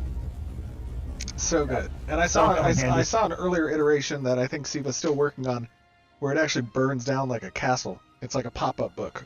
Yeah, exactly. That's kind of what we were going for. It's like a story pop-up book where, there's like a whole scene that kind of plays out. But yeah, still iterating on that, but I think it's off to a great It start. definitely looks cool. That's pretty cool. The whole dragon Alright. thing. Like, Is there anything else we should take a look at skill tree wise before we get this party started? I think we're doing pretty good. There's some other passive things with the songs, but I think we covered things mostly. There's just some other passive bonuses to different abilities. Oh yeah, we can go into Resonant Weapon really quick. That's kind of like the Bard's weapon combo proc Okay. we want to do really quick. Yeah. So this ability, it's passive you get pretty early on, and it'll give your weapon combo a different proc effect based on which of your current melodies are active. So with Cheerful Melody active, for example, it'll give a little automatic heal to a nearby ally okay. on your weapon combo finishers. Well, that's cool. Okay, so the bard gets these passive kind of secondary benefits as they're using their weapon attacks. Yeah, like we're doing with a lot of different classes too. A lot of our classes have this kind of concept of weaving back and forth with the weapon Right. combo and your abilities, and making that rewarding back and forth. Yeah, so gameplay it there. actually makes This is kind of sense. the Bard's version of that interaction. Yeah. I know what he means. It makes actually more sense because then you don't your basic attacks are not completely useless. You actually have reasons to use your skills and your basic attacks at the same time. If you play a damage class, then you get rewarded with more damage and more damage output. If you play the bard, then you get more out of your skill. You get more healing, you get more buffs and debuffs, depending on if you're talking about allies or enemies. Makes more sense. All right. Let me find this mycelia. Oh yeah, so there's He's different also procs with fighting that one mushrooms. based on if you have, I think, menacing music or cathartic music have an offensive proc. Ooh. He went flying. Yeah, so he got wounded from that weapon combo finisher with cathartic. Reduces the healing he receives. So cute. I love the spellbook. Yeah, it looks so cool. Spellbook's also an AoE. It's a ranged AoE weapon. If you guys want to talk about that a little bit, Brian. It's an AoE. Yeah, I guess they're talking about the spellbook. We're ready for that. Yeah, absolutely. Yeah, so this is actually the second iteration of the spellbook, or third if you count the APOC book. It started in the hand, and you were flinging stuff out, and you're holding it in the hand, and it was a lot smaller than this, but we decided we wanted to go in a different direction with it being self-animating and much larger, so this is what we came up with.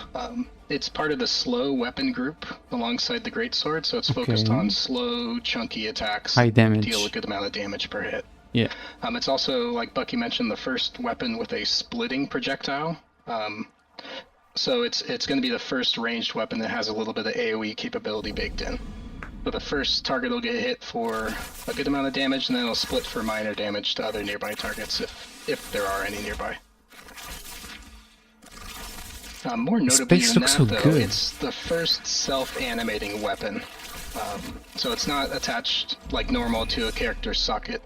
Well, it is technically, but that's not really for the normal purposes of how you attach a weapon to a character. And it's animating by itself instead of based directly off what the character's doing. That's a challenge that Matt was able to figure out and make look super awesome. Oh, this does look great. It looks good. Oh, I love the large kind of tome look to it, right? Obviously, as you said in the past, we had that. I don't like how it's that one-handed. It's maybe it's a very it's not maybe it's a very personal thing. I don't like the way it's like closed and looking down. I was hoping it would be, even when you're not using the spells, it would kind of be like looking up and almost like a tiny bit open, as if you're like ready to fight, ready to use skills like that. It seems like you're supposed to be like hold it like, you know, behind your, like under your arm when you carry like books to class or something. It doesn't look like very like, oh, I'm ready to fight, I'm ready for combat, I'm ready for stuff. It does not look that way. Kind of book look, and that's relatively standard, right? That's a safe route to go when it comes to animating a weapon that's a book, essentially. But this kind of heavier looking tome that's, you know, floating kind of in front of you, I think that's super unique, and it's a great look to it. It is. Yeah, I definitely love that you pushed us to do a little bit more with it, take it a little bit further, because what we came up with is definitely something that's unique and super awesome. For sure. We wanted the book to be the star of the weapon combo more than the player, so you'll notice that all the very flashy animations and particle effects will be around the book itself and attached to the book itself instead of playing off of the character that has the book. Another thing is that I hope you can actually change how the weapon looks, or not only tiers. Obviously, you can get like higher level books and stuff like that. But I mean, you can change how your book looks, because imagine seeing like 50 of the same book on the battlefield doing the same skill, because it's like the most damaging skill or something, or doing the same rotation. It could be so weird. Like it's like out of the, what do you call it? The movie about you're in the Matrix. In the Matrix, you are in the Matrix. There's still some supporting animations and visual effects on the caster, but it's very minor compared to what's playing on the book.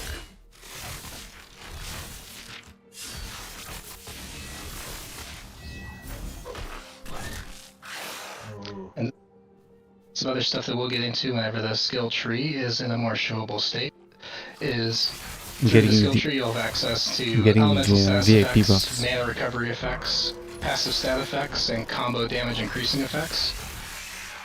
That's actually all active and how he's spec'd out now. It's just the front end's a little bit messed up, so we can't show it. That's super cool. That looks awesome. Okay, well, I think we might be ready to delve into the story side of this, Please do. perhaps. And Bucky, I would love for you, since you are the Bard Master Extraordinaire, to swap seats with me. I am literally seated behind Bucky. I'm going to walk in front of this desk and sit down on the mage, and Bucky, I'm going to hand over the reins of the Bard to your very capable hands. So give us one moment, and while we do that, perhaps we could talk a little bit about the types of NPCs we're going to see here. And I know we saw some undead. Doug, talk to me a little bit about what's the story behind this stuff. Yeah, so we saw a skeleton, and we're going to see more Oh, yeah? skeletons here. I think this is the first time we're showing them off. We already saw so And, many uh, skeletons. With the skeleton being such a common, fantasy undead NPC that we're going to see throughout the game, we decided to make sure to give them sort of a variety of different buffs and sort of effects that they can spawn in with. So some skeletons will have an effect, the Spirit of the Undying on them, and if you see this indicated by sort of red glowing eyes and a buff icon, you know that they're going to resurrect with some health when they die. So Okay. keep that in mind. Some of them will spawn with fields in their hands, some of them without fields in their hands. We're going to see a few that are here that are actually risen farmers, so they're actually going to have farm tools. And then we might see some other variants later on, some reapers, which are more powerful skeletons with scythes and wearing robes, and they have a totally different step ability. He's so quiet.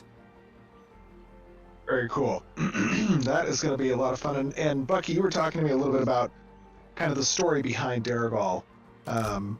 Obviously, this is an ancient and old land.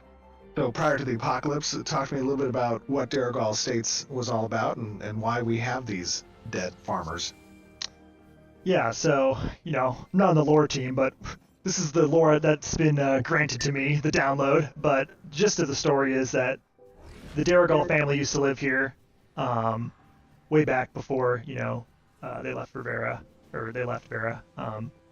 And they were kind of a rich family that, had a big farm here and a bunch of houses. But after the return to Vera, we came back. Humans kind of initially populated the area and started farming again, but then more recently, goblins are now in the area and Goblins. started doing necromancy and raising all the farm hands, and it's causing a lot of evilness. I want to do general. necromancy. I'm actually going to go grab the quest really quick. I think this guy right here, Rondo, has a quest for us. Rondo. Okay, Rondo. I like his name. Rondo Hornersharp. Yes. So here's his quest. Your colorful Let's see. spare a moment. What? Yes, it's called Darigal Estates. Historically known as a source of pure essential water. Oh, okay. Maybe that's why the goblins moved in. Yeah, you gotta read the quest here. Yes. The Okay. story speaks for itself. Yep, so it's been overrun with It's goblins, overrun. vermin everywhere, so he wants us to get in there and, Wait, Kill I some want to hear the goblins story. I and want to hear the quiet- story. Don't skip. It's the farmer has been overrun with goblins. It's a lost cause if you ask me. The vermins are everywhere. I do have a plan though. If one of stout heart and fiery temper could lend such to my assistance, okay, we could merely extract the very elements that make this so productive. Leave Darigal to the goblins, says I, and let us take what we need elsewhere. It won't be easy though. The goblins' meddling has roused ill-tempered spirits, and they keep the well. You will need to be quiet.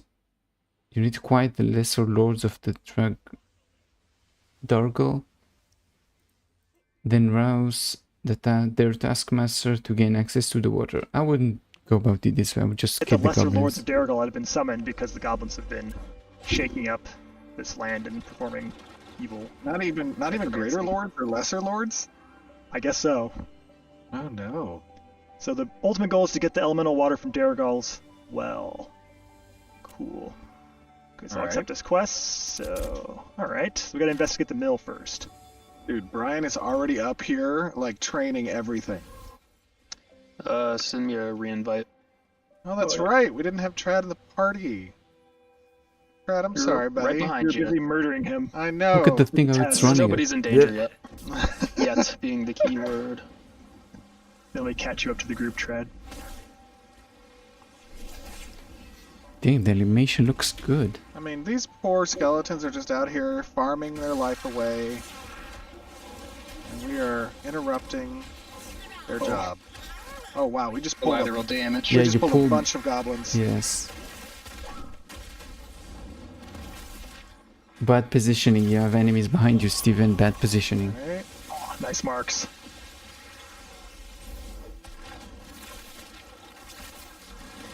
Wait, what? So, Trivial monsters. If Why only there are was they a red? greater challenge up ahead. I know, right? wait. So, I don't know if it's only me. Tell me if you are too.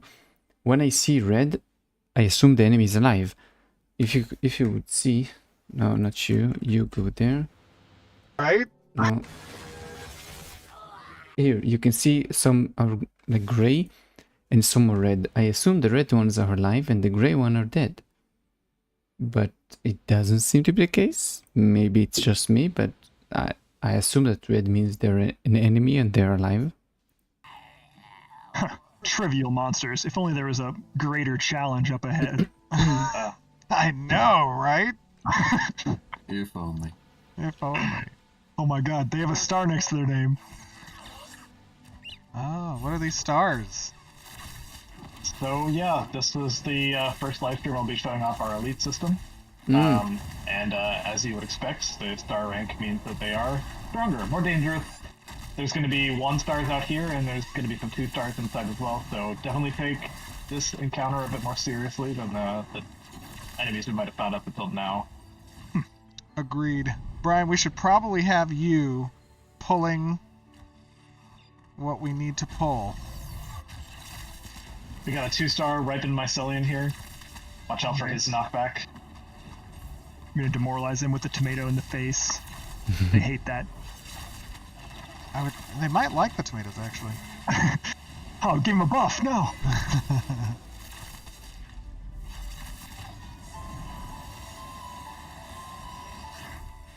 Oh, that was so pleasant, actually.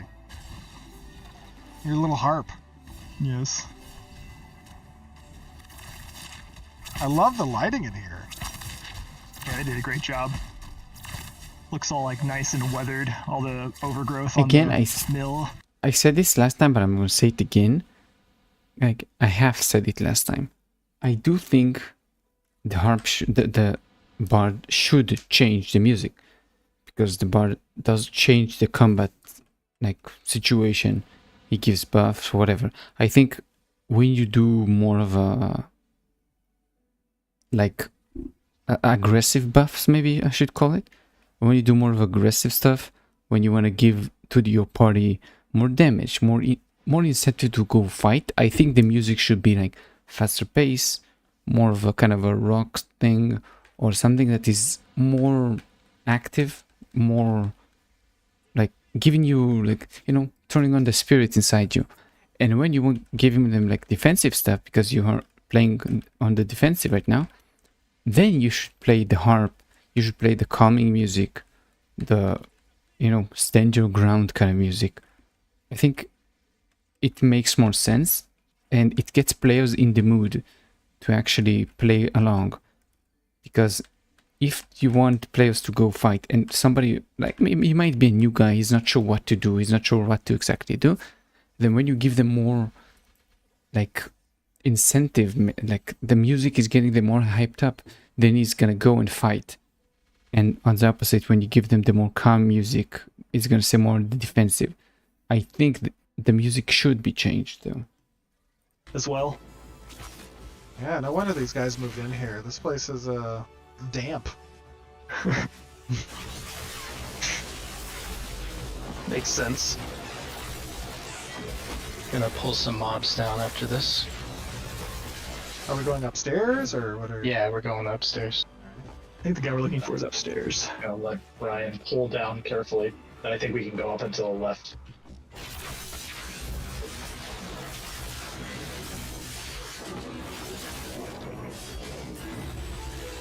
Okay, we're making good work of this.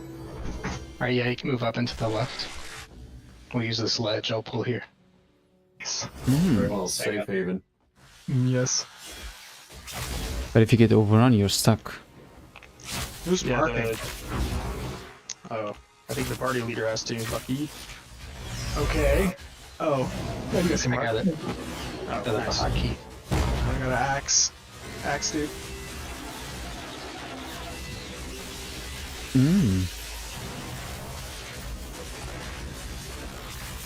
I'll switch for my bars a little bit.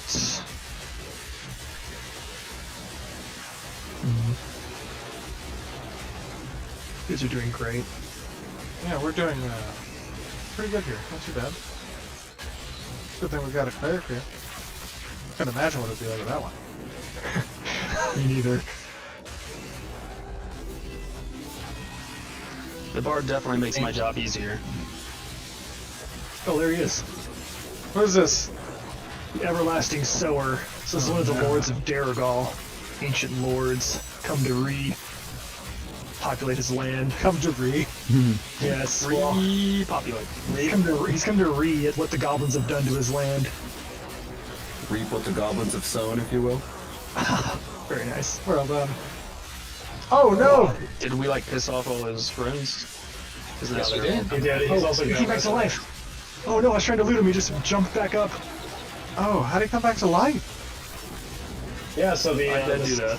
the skeletons have a chance to have the effect that they will resurrect if they're killed. So you That's can it? notice it ahead of time via the buff icon or via the red glowing eyes. And actually, these Reapers can also Just steal wake up. the resurrection effect from nearby other simpler skeletons. And they did that Ooh. because you guys pulled those other skeletons, so this Reaper's going to come back again. You might want to kill off his friends first. That's You're just cool. going to get another resurrect from them. So if you don't play Don't smart, focus the sower. Tori and Bucky are getting low on oom. The sun guy has a Which might resurrect be as a well. bomb. Kill this sun guy. Killing the sun. Killing sun.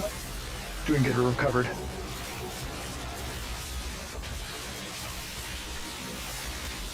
Alright, I think we managed it in time before the Reaper could steal the buff. good. Excellent. Yes. I'm back on the sun again. Let me see if I can loot him. Ah, yes. I got the Seeds of Prosperity. Yeah, so when you're encountering a Reaper with multiple other skeletons, it's good to make sure that you kill each of the skeletons with the resurrection effect, at least one. So the Reaper can't steal that buff. Okay, Oh. let's get out of here. So you got Yeah, the you you can got the jump down seats. This way I think's good, Brian. Okay. Out the side exit. This will Sounds lead good. us to the next objective. I'm just gonna sit and drink for a second. Yeah, let's get some mana back. I think this is a safe spot to recover. Take a breather. Where'd you guys go? Oh no! Lost We went out a little door. Yeah, there you go. Just sitting I outside. was That's so looting. cool. Sorry. That's important. Ah, So beautiful. okay. It's very nice. This PL looks awesome. But I hope you don't we have got- to let's sit see. down. Now we have to investigate the warehouse. That's next on the quest. That's east, right? Yeah. You it's can that big see it building out over there in the distance, yeah. I guess like southeast, yeah. I'm ready. I'm ready. Huzzah! Right, here we go. Yeah. Oh. Yeah, we're ahead. Got some goblins over here. And disarm them. Oh, we got a kidnapper back here. I'm gonna try and sleep him. Oh, you got broken What up. does it do? Yeah, careful, this guy's a 3-star. I mean, a 2-star, excuse me. Where's the 3-star? Sorry, 2-star. Oh, 2-star. Kidnapper. Oh my god, what a monster. Does it see one of Hear your him laugh, you friends? should run away. What does he do? I heard him laugh. Oh my god. Can I interrupt him? Ah. You can indeed. Nice. We did it. Man, I could really trip you guys up just by doing that laugh whenever I want, since that's my voice. Wait, was it really? That was so good. That was on the spot too. Or even Never got in my mind. audio guy. Be able to do that. That was awesome. That's so cool. It's his actual voice. Oh, this is a cool building. What's in here? This is the warehouse. More mobs. Some goblins. Maybe, Oh no! Again, Oh Steven. no, Steven! I had no idea. There's a Just lot. MC. We're gonna need marks. We need marks on which ones. Who's marking? Every single She's gonna be stream he dancing. does the same. We need marks. Okay, I got a mark. It's alright. Stay calm. I'm on the It's already sun. time. I'm on the sun. Don't stand in the green, Standing in it just a little bit. or I will not heal you. Oh, Sean's gotta go. Yeah, they can buff their allies.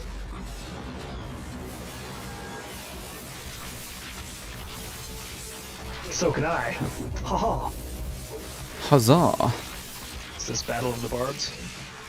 Yes, I'm the best bard though. Oh, I got a dog on me. A dog. You guys got this. Let me just move my bars around some more. Yes. Looks better. Okay, that wasn't too bad. Yeah, we need to fight into there all the way up to the second floor though. Yeah, let's go. Let's keep this train moving. Watch out, this guy has a resurrection. That Risen Bone Guard keeps getting shield. He's powerful. Yeah, need to do some burst damage to him to break his shield or I just- stun him and get into melee range. I don't know why. What is it about this game? It looks great. Just going there and having fun. Just going there and to fight the stuff seems like so much fun. It's like you would enjoy it so much. I don't know why. I can't really explain, but it seemed like so much fun. Like, tell me, go there right now to do whatever this is. Even no objective. I'm gonna enjoy it for like a few good hours, like 10, 20 hours. I can enjoy just doing that. A bunch of friends, a bunch of randoms. I think it's gonna be more fun with randoms because I don't know them. And if I'm kind of forced, let's say you can do this encounter on your own, okay? You can do it on your own, but you have to, each time you have to like only pull like 2 enemies and then run away to kill the enemies and then come back, pull 2 more enemies. Do the same thing all over again. It's not gonna be fun. You're obviously gonna look for a group. You don't have to do it. If you are so afraid of like talking to other people, you want to do it on your own, sure, you can do it on your own. But if you do it with other people, it's gonna be way easier and it's gonna be way more fun. If you don't get punished for other people's mistake. That's the problem. When you get punished for other people's mistakes, it's not fun. This is where you get frustration, when other people are to blame for what one person did. Nice. Oh no. Steven's getting borked. I got another dog, another Bork.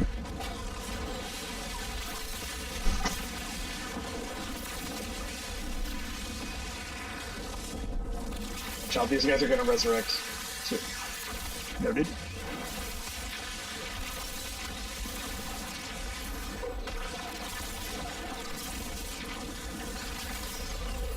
Okay, last Bone Guard.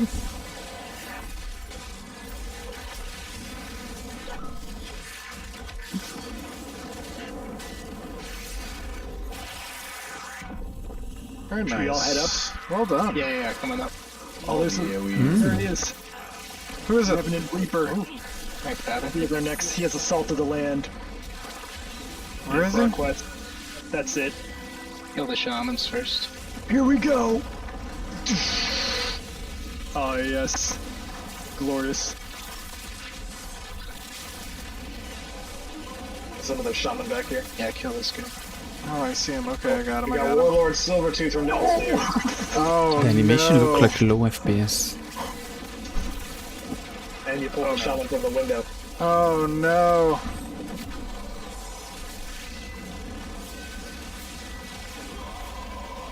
We can do this. We can do this.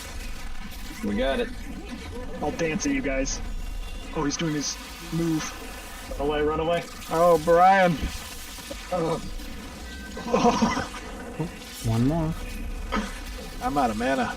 I'm out of mana. Switch to the mana song. Oh, I'm really low. Oh, Trad! Oh, no. I'll sing you a serenade. Oh, more goblins from below. Not too bad, though. We need a target. God. I'm so low on mana right now.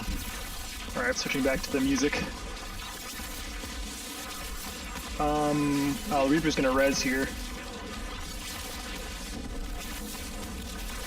Hitting it, but That's so good because it doesn't have to be Tank is close to down. them. Alright, no, and I...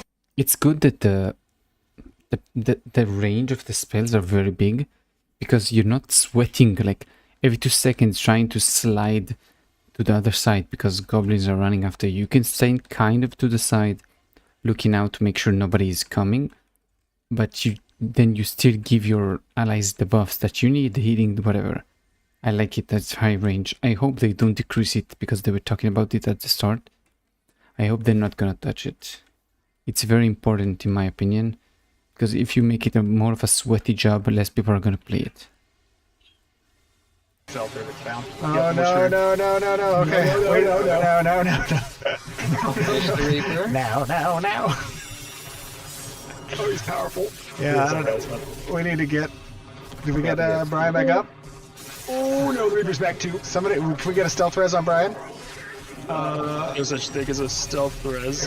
Can we just get a res on Brian?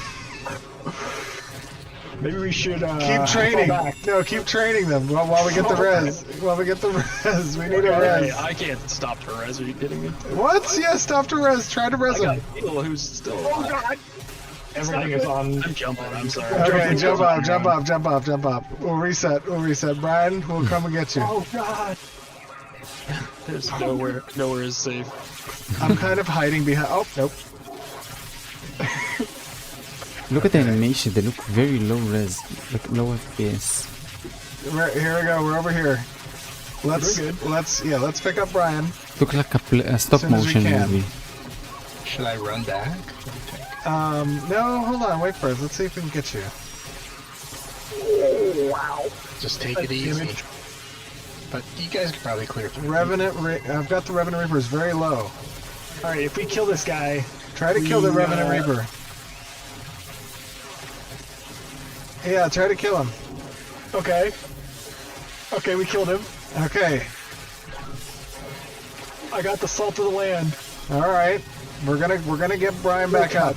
Hold on. We're doing it live. We're doing it live.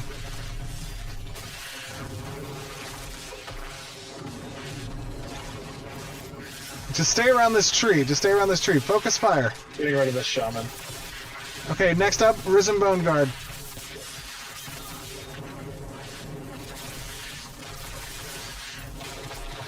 Okay, we're close. I'm the tank, I guess. There you go, Bard tank. Man, Looks good. the piss of the bard. There we go. Woo! All right. All right, let's get our mana back, and then we'll go pick up Brian. Good plan. I don't know how much I like the time to kill. How long it takes to kill. I think it should be a bit faster maybe. But maybe they're like under-leveled here or something. I don't know. I think if you're like properly equipped, like normal, I'm not saying like overpowered like crazy, it should be easier to kill. I think. Should be faster. That was chaotic, but you know what? All we lost was the tank, and the tank is dispendable. That's why you're always the first to go. I got an upgrade off right. that. That's why we always get the fattest loot. It's okay. That's right. It's part of the deal. Exactly. I got some blue leather bracers off that shaman. Equip those. Heck yeah. I Okay. have 3 minutes till release, by the way. Okay, stand by. So, my opinion, let's mantle up. Let's mantle up over here. Yes, parkour. Hardcore parkour. All Parkour's the right, here answer. we go. I think we can mantle up right here. Oh yeah. Oh yeah. Oh, yeah. They're trying to break their own game. I like this new mantle, by the way. I just want to call that out. Oh yeah. Oh! Oh no. Oh no. Did you jump in the side lower floor? Yeah, it's okay, it's okay, it's okay. As Alright, we're usual, you always upstairs. join in the Oh enemies. boy, Steven, don't. It's okay, no, it's okay, it's okay. I'm gonna mantle. You have to really spam it, Tread. There we go, I made it up. spamming, I dude. made it up. Okay. Oh my god, the mobs made it up with me. Yeah, that's shaman. There's a couple of creep. Oh, there's stuff roaming in. Alright, I'm killing the one on me. We just need to get the. Oh, there's a bunch of you, Oh Steven. my god. He just keeps joining enemies. I'm coming over to you guys. I'm coming over to you guys. Okay. Together with the welcoming party. Let's AoE them down. Oh, that's huge.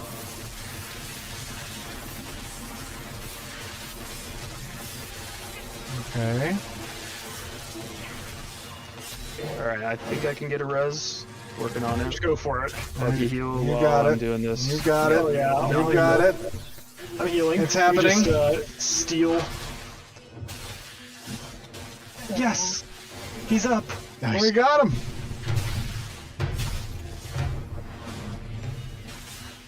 Recovery. Look at that. We did it. We were so ingenious. If I had Perseverant. if I had a nickel for every time I've done that in an MMO, I'd have like Couple dollars. several dollars. Nice. All right. Well, we got the salt of the land from the Reapers. Now we just need to go to the manor next. Right? All right, let's do it. That sounds Seems right. nice. I wonder, The manor. That kind of sounds a little foreboding. is it a quest for like a singular person? Or because it seems like maybe it is because you have to collect stuff, but it seems to be a quest for multiples, like for a group or for like the whole server or something, because you have to like change back a whole situation. Maybe you just have to get the stuff back from them. You have to get like a piece of paper from each one, so maybe it is an individual one.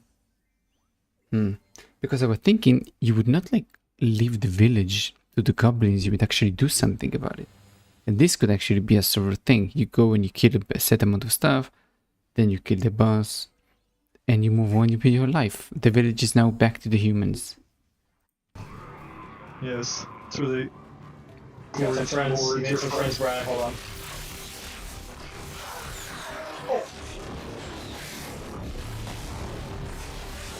Ow, that stupid little mushroom child.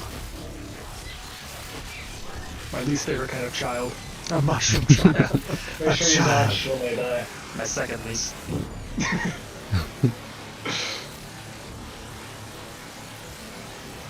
Try to rebound loot from F to G.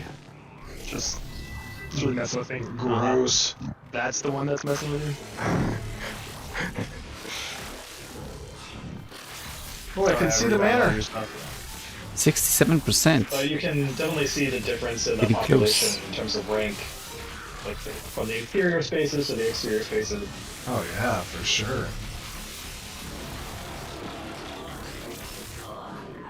I love these gates. What happened here? What story does this place tell? It's a great question, you know, for players to find out. They That's venture right. through here themselves. Again, the environment looks great. I don't have something to say, but it just looks great. Well, that was an interior, so should expect more fierce resistance. Don't go in, don't. Yes. He always dropped Must more behave enemies. accordingly.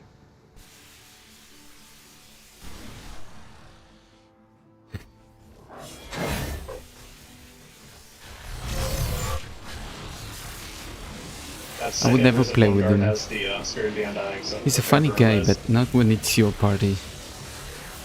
Oh, I see that. This enemy will resurrect when defeated. yeah, so you can see his glowing red eyes as well. That's another indicator. Nice. Oh, He's back.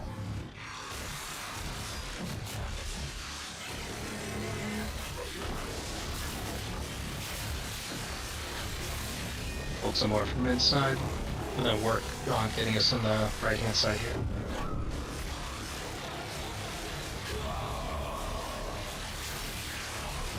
Oh, whoa. Jumping these Decided Seekers. There's Decided Seeker on me.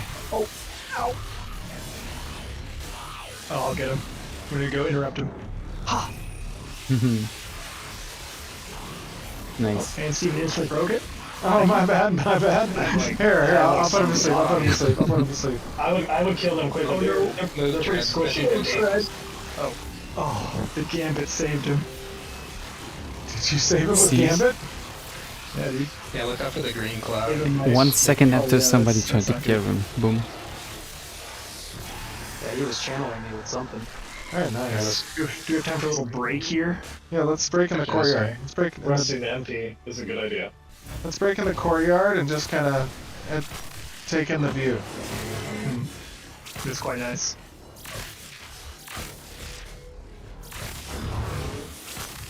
Yes, I'd say inside here the cultists are a priority target because they're not elites, but they do a decent amount of damage and they don't have too much health. Look at how beautiful this is in here. Yeah, it looks super cool. This has I love the stained glass windows up there. I'm and digging the 1 more windows hour. too, Okay, so they're it's good. two more buffs. I know, Okay. Chance did a great job with this. It's looking good. 2 more buffs. Alright, I think we're ready. Yeah, so we're going through here to the left. Hey, Up go the that stair. way. Okay. Yeah, this looks good.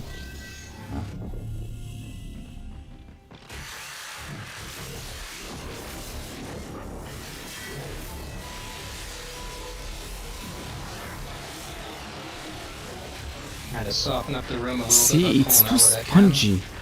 Nice. This place is nasty. I think It's this guy's way too. gonna res, It's like but- one enemy and they take like 10 seconds to kill it, and they're like You're going in.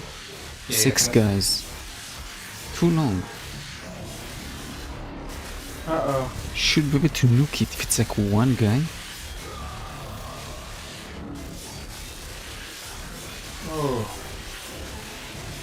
Oh, my little discordant notes started bouncing.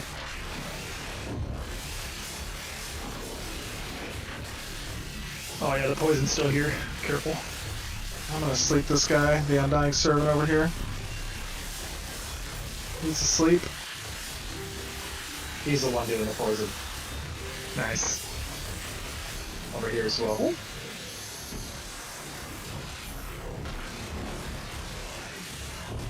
Oh, more poison.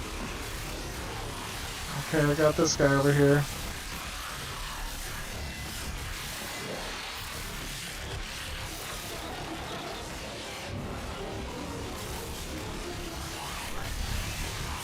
I'm on the axe target. 1 sec, singing to myself, a beautiful serenade. I feel loved. Sometimes you gotta pep yourself up. You gotta pep yourself. It does seem. Alright, We're doing it. Alright. next guy's up here. Sitting on the This pillar. stairs. Wait, It seems Let's weird see, to fight so let's see what the close. smaller enemies first. yeah, this is good. Clear this room out. Oh, there's a lot in here. I'm gonna do the saga. A seeker. Oh my god! This looks cool. The apocalypse stuff he does. It looks cool. That was nice. Oh, the blast from the back. Ooh, I have aggro. I'm getting low mana now though. It seems to be this skill when you use it outside. It seems cool, but when you use it inside, it seems to do way more. Like it seems to be way more efficient because you can't escape every room because the room only has 1 or 2 exits maybe. So if the fire is all over the floor, you cannot escape the damage. So yeah, it's a skill that can work obviously best in closed area. Good idea. Put a little ball of lightning down there. I'm doing some mana regen for you. Perfect. Ryan, I will do the gambit. Oh, Oh, switching health. every time I'm casting a heal, he's like dampens Keep his casting, dude. He's low. I am. Boom. I'll dance for you. Dance for me. Giving them shit. Dance for me, clown. All right. Can we rest now? Yes. First we gotta loot, then we can rest. Ah, super Uh-huh. based. I love the lighting. This looks great. It does. Beautiful. So much character in it. I know. You can see. Look. 1 minute. This looks great. Look when you look at the sun. Back into the room, you can see it's a little bit Beautiful. dark. Look, So much see? character in it. It takes I like 1 or know. 2 seconds for your eyes, so to speak, to get used back Oh, to let me the sit down darkness. Oh, well, that's not. Small details, Sit down over here. they The matter. tiller. It's right around the corner. Oh, the timeless tiller. There he is. Oh, We need his watchful eye. He's a It's the 2-star. last piece before we can summon the Taskmaster. The Taskmaster. Somebody Sounds is dying. Also watch behind, I think mobs spawn in there. I'm ready when you guys are. I'm ready when you. We should. I'm gonna pull him into this room. Oh, I just walked right into that. You just sliced my neck. Yeah, watch out. That scythe isn't for decoration. I will humiliate him now. Oh wait. All the skills for the bard seem to be working best in. Oh no. Just hiding in the cabinet. Wait, I have a... Does his skill work vertically? Let's say there, obviously, for this castle, there is like 2 stories. Can he stand on the floor below and buff them up above him? Because if they're, let's say, they're in the same, like, distance, but they're above him, they're still in the circle, just above or below him. Does it work? Because it could be so interesting. Oh, he doesn't have the res buff. Yep. He is not guaranteed to have one. Okay, cool.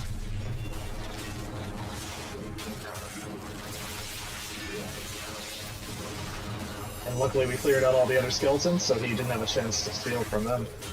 Nice. Pro gamers detected. Yes, Pro prevent gamer your alert. enemies from respawning. Good job. Even corner tank. Look at that. Nice. Oh wait. Oh, he blew up. This is final. Oh, I got the watchful eye. What does he do? Okay. Okay. We just need to go to the well.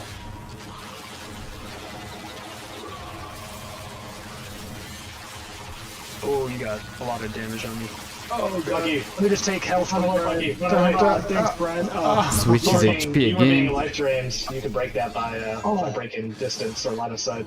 Yeah, that was happening to me Oh. at the entrance. You guys broke him through death. That's good to know. Broken with a chain pull. Nice. So many little stuff that are actually I had to interesting. gambit your health to me. Hope you didn't mind. I gotta say, Brian, for a wee little dude, you're doing a good job tanking there. What's that supposed What's to his mean? name? Stature, mighty in spirit. That's right. Concentrated. I mean, Dwarves, me, black on the and dwarf, this is home territory. Nice and comfy. Skeletons. Even has a nice dwarf roll. It is glorious.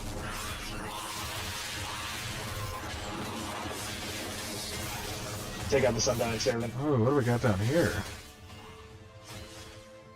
A lot of pain. Castles seem empty though, very empty. There's nothing You get inside, life drains. like furnitures and stuff. Or, get away.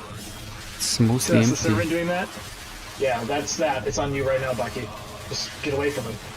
Oh no, Brian's getting hurt. Oh, God. I had to run to some of the Another mobs. pull.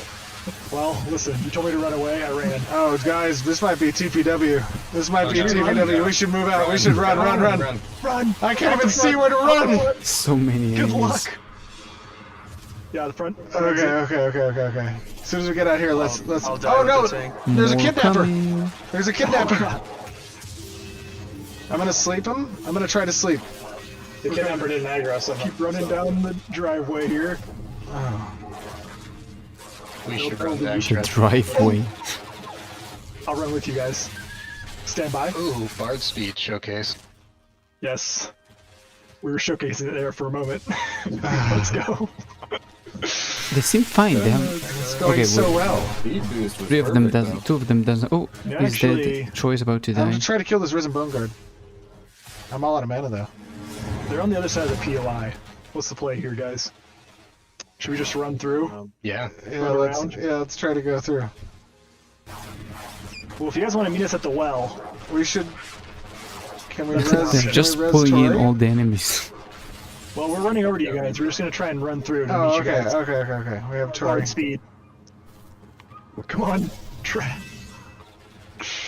I'm Yeah, just we a should be slow able to player. rest Oh Tori. my god! Oh my god! If I die, I'm gonna die next to Tori, so it's easier for you. Okay. 3 or 4 corpses up in one spot for Hmm? convenience. So it's throwing stones at him. I don't have any pots though. Well, Oh you my god! Look at this thing! and Look at that thing! oh, he survived. That goblin should be in the Olympics. We're almost there. Oh, you guys are. I have Did you guys get I have 30 hit points. No, I'm. We're out by the Where are you? just outside the entrance to the left. There he is. Found it. Oh my god! Gambit him. Oh yes! Nice. Yes! Thank you! I got everything else killed. Good work. Oh, that was so close. You're running around at like 30 for a good 2 minutes. Saved. Dude, Less that seconds was saved. crazy. I get some mana back. Is Tori dead nearby? I could Yeah, I'm ready. I'm right by the area. light post. You can see he is using the weaving Well, we got what we technique. needed out of the manor at least. We have to just go to the well. He's now. using two That melodies at manor's once. no joke. Yeah, it's. Doug told me to run from that one skill. I'm like, all right. I just ran into the next room. There's 5 cultists in there. Like, hello.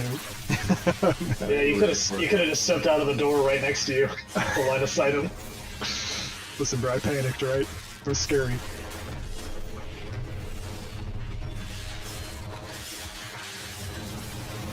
All right. Finally got some mana. Again, I don't like how spongy the enemies are. Too much, just too much time to kill. All right, Just where are we go off to normal. next? We just have to go to the well and cast all the sacred skeleton items we got to summon the Taskmaster. The Taskmaster. Let's go. Where is the well? It's just straight north of here, pretty much. You can just cut through these lands. Oh, A little swim. This is refreshing. Yeah, I like that. You should quite nice. you should jump a little more, Brian. I should. Oh, that's a nice jump right there. He's jumping twice his Look him height. go. Who knew that the Dunir was so acrobatic?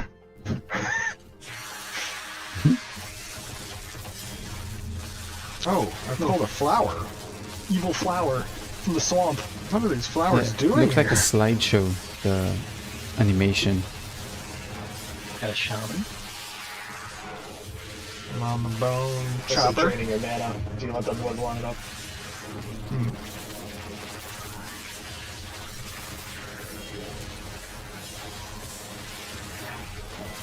I love that.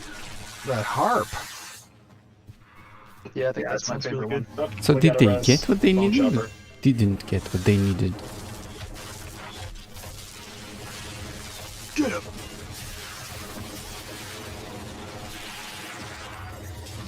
Yeah, I had a blast making all those different harp melodies for the different songs. I think they came out really cool. You barely noticed They- they them, as I functionally said. You needed. barely noticed them, I think like there's a at very all. long patrol around here, so Oh, we have to. I got a big The boy. big goblins come through here.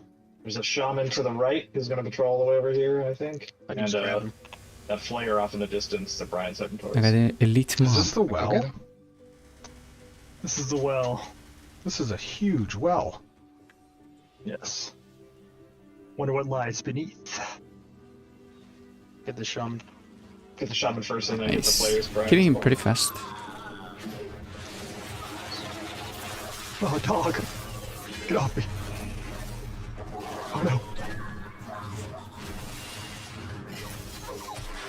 Stop running away. We got a kidnapper.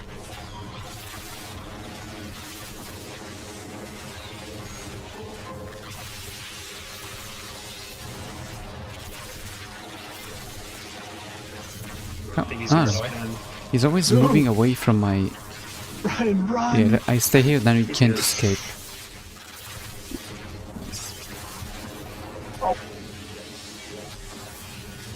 I don't want to use my equilibrium. I don't want to.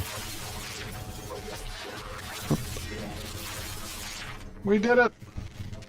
Okay, Alright. now you killed me. So you Ready know to what? summon Wait, what are we summoning? the Taskmaster of the land. Oh yeah, that's right. It's like the fourth time you said Taskmaster. Mindless So Taskmaster. just to be clear, we're summoning the Taskmaster. Yep. The master of Let me tasks. see here. He's a master of tasks. Can you break into It the says well? a tarnished plaque at the base of the statue reads, "Eternal praise to our Lord Taskmaster, keeper of Daragal's essential water." Or well. Essentially. Are you guys ready? I'm summoning him. What should we expect? Is the boss? A 3-star. Ooh. And now the Oh my God. He's roaming in. There he It is. There's a is. bunch of them. Take him out. We need targets. It's a big boy boss. Kill any of the skeletons with the buff. Yeah, probably just kill the ads first, then kill the boss. Yeah, so he won't Okay. We do respawn. have an outhouser coming in from the side. Yeah. I'll put him to sleep. Where is he? Oh yeah, that's a good idea. You can follow up with the mage sleep, Steven. Okay. Following with the mage sleep. Oh, Show he's already out. me. Oh, and I'm sleeping in the Just don't 3, hit him, 2, don't hit him. 1. He slept. Yeah, don't hit him. We got this out, Hauser. He's only asleep for 2 Oh, more he seconds. He's back in. no. He's moving. I'm gonna use the bouncing thing. You're gonna have to kill him. I don't know who that could have been. Somebody, yeah. Yeah. Which Rain one? of Bone. He's using Rain of Bone. This Oh, don't get hit by those bones. this seems so good. It's such a clutch maneuver. The skill of like when you switch HP, when the barges switch HP with whoever. You can see every time the tank gets lower, he's switching HP with his own and then heals himself. That's good. Stay on the Taskmaster, I think. We cut him out. I can try and sleep him again. It's not gonna last long enough. He's got too much resistance, I think. You're gonna have to kill him. Run away, run away. Oh yeah. Ooh, red. Whose idea was it to pull a 2-star and a 3-star? The Taskmaster's gonna res. All of ours. I think we should just kill the outhouser player first. Yeah.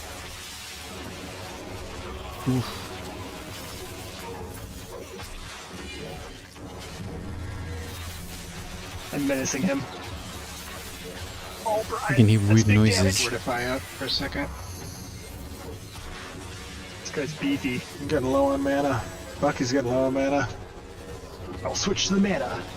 I was not forgot getting to low on put- mana. use It my was skill. Dread. My Alright, boss. Bone. Bonebinder's I got dead. him.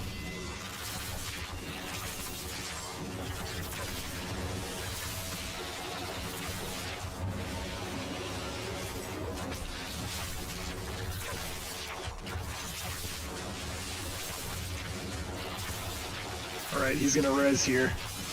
After he goes down the first time, he's gonna try and steal some souls to get his resurrection buff back. So No. keep an eye on that. Just don't pull more enemies. Be ready to interrupt that. I'm gonna mesmerize him with my dance. I'm gonna give. There he is. Bucky He's my back. Weapon. Alright, ready. Ready? Task is not complete. There it is. He's doing it! Trying to soul extraction on Brian. Ah, I interrupted him. Nice interruption. Well done. You saved me. I bedazzled him with my bedazzling dance. I interrupted his ice storm. Oh, yes! Nice. Or bone storm. Trashed! Oh, I'm gonna finish with the saga. And he's about to die. Yes! Oh, yes. Nice. Burn. Now what does he drop? So clean. Oh, ooh. 2 seconds. Yeah. Maybe melee cleric don't stand in front of the boss. Oh, wait, he's blowing up. Ooh, I fell for that last time. There we go. I have gotten it. The essential water of the Daragal well. Essential it. water. Yes. Let me complete the quest here. Ah, yes. So that's the Rondo quest will be completed? pleased. Oh, whoops. Does he Great. not?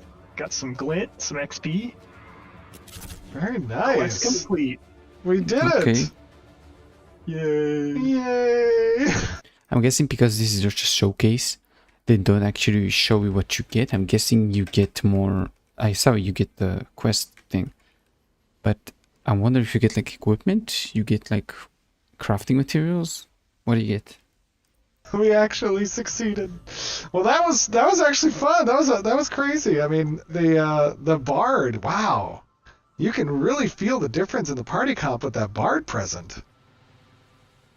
Yes, I do my best. Very nice, nicely done. Well, For coming to the show. absolutely, guys. Well done. Thank you for walking us through this, Bucky. Bucky, you've done an amazing job with the bard. Everybody who participated in creating this, bringing it to life. Siva, amazing job with the visual effects. I know you're not here right now, but Tori, Brian, Trad, Doug, everybody.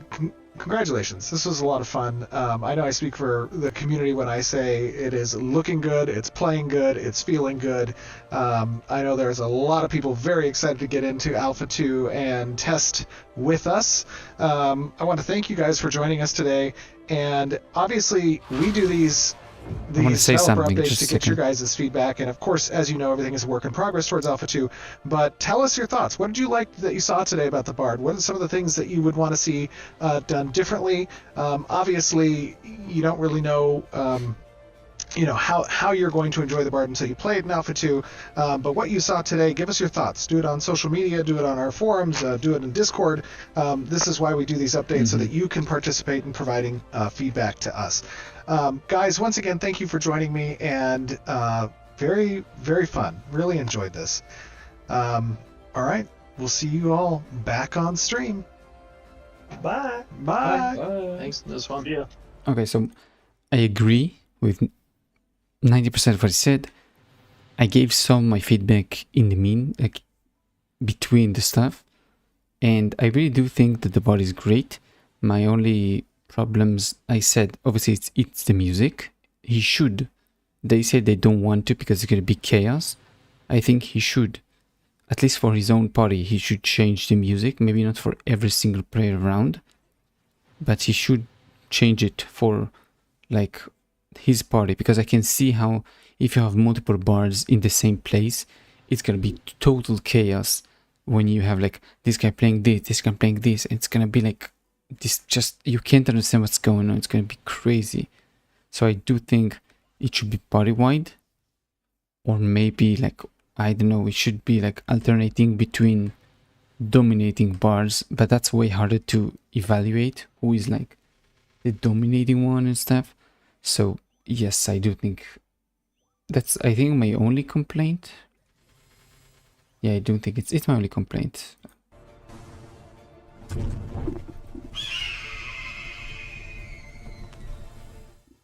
And we are back. We'll play Indeed we are. video a little bit in the background so you have something to watch, but we do want to touch on a couple things as well as answer some questions that were kind of asked in the community in various spaces.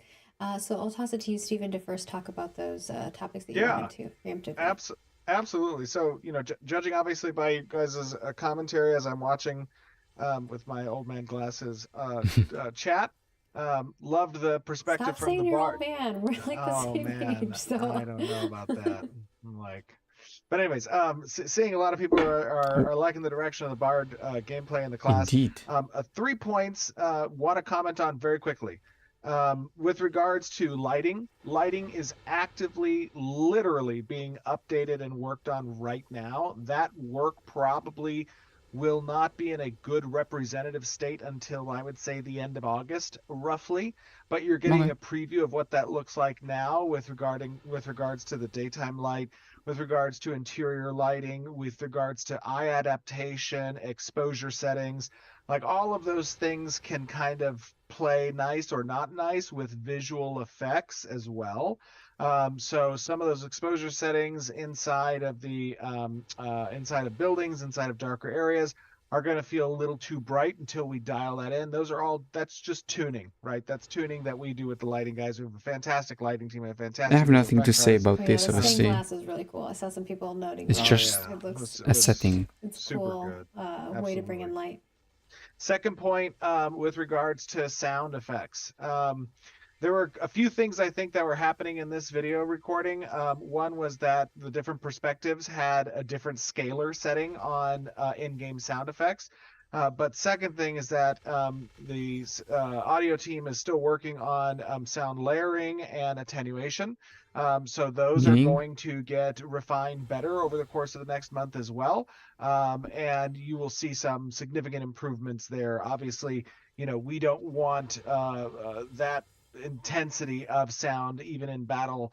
It is something that they're very well aware of and is being addressed.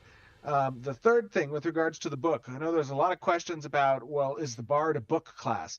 The book is just one of many weapons. Any class can use any weapons, right? There's still some outstanding animation and animation work that needs to be done with the book, such as having it immediately disappear when you're in an idle state versus having it kind of either get equipped to the back or get equipped to a hip slot or something. That's something that's still being done. So those are just the three big things that I saw, Margaret. I know you were taking some notes and had some questions. The wonderful community team and social folks. Yeah, so many people probably reacted on the stream. But the other thing that people wanted to ask questions about that were not related to the Bard stuff was the animations, like creatures in the background animating. Oh, yeah, absolutely. absolutely. I don't know if you want to touch on that. Sure, absolutely, yeah. So essentially, one of the ways that we address kind of client-side performance, right, when you're rendering all these things on your PC, one of the ways that we kind of help with that is we have a significance manager that essentially will throttle NPC animations depending on how many NPCs are on screen, depending on where those NPCs are in proximity to your client. And right now we need to tune that manager a little bit more. So there's some bugs still with that manager that essentially we need to tune. So that's why you saw some of the NPCs, some of the goblins and whatnot, animating at kind of a weird looking speed. Yeah. That's a result of As I was saying, it looked like a manager. stop motion movie. Yeah, and a lot of people like the book and some people don't. You can choose which weapon you have. You don't have to have a book if you don't want to. I saw some people talking about that quite a bit. So the first question here is, if there are multiple bards in a party, do all their buffs stack with each other? That's a good question. Buffs of the same type do not stack. But you could have multiple bards in the party that are keeping up multiple different buffs essentially, right? So if you have that's two obvious. of the songs going at once, you're not going to stack the same buff. Okay. And then do heals crit? Heals do crit. Yes. Heals crit for any class. Yeah. That's good to know. Are all of these bard abilities purely AoE based, or do they require being in a group? All of the buffs that are conferred are group buffs. Okay. So you must be partied up. Makes can sense. Bards use melodies while mounted? They basically from that they're also wondering, do bards buffs such as speed apply to players when they're mounted? That is not something we've implemented yet. It is something that we have discussed, having some abilities being capable of being used while mounted. As it stands currently, the player character cannot utilize abilities while on a mount, but it's something we'll be looking to add potentially in the future. When they add it in the future, they need to make sure it doesn't count toward caravans, because you can mount caravans too. Imagine if you had to have a bard in your party to make your caravans move faster. I mean, it sounds good if you're owning the caravan. It doesn't sound good if you're trying to raid the caravan. So if they do it, they should be just for mounts, not for caravans. And then the next one here is, if players have other movement speed increases, will those stack with the bard's buffs / pet? Yeah, as long as it's not the same buff name, the intent is for those buffs to stack. Yeah, so you can't have two bard. There might be ones on you. There might be diminishing returns on certain waterfall stats that are getting affected by buffs, right? So, for example, if you have a set bonus that's conferring a casting speed bonus for your casting speed waterfall stat, and then you have a buff applied and you have some other effects that are applied, all of those things combined, as you reach a certain diminishing return threshold, Okay. you may start to get those buffs deprecated. Oh, you have no sound, Margaret. Muted myself. Oops. The next one here is, if you're outside of the range of the initial melody cast and then move in, do Another you good receive the question. melody effects? Yes, so the melody is a channeled effect.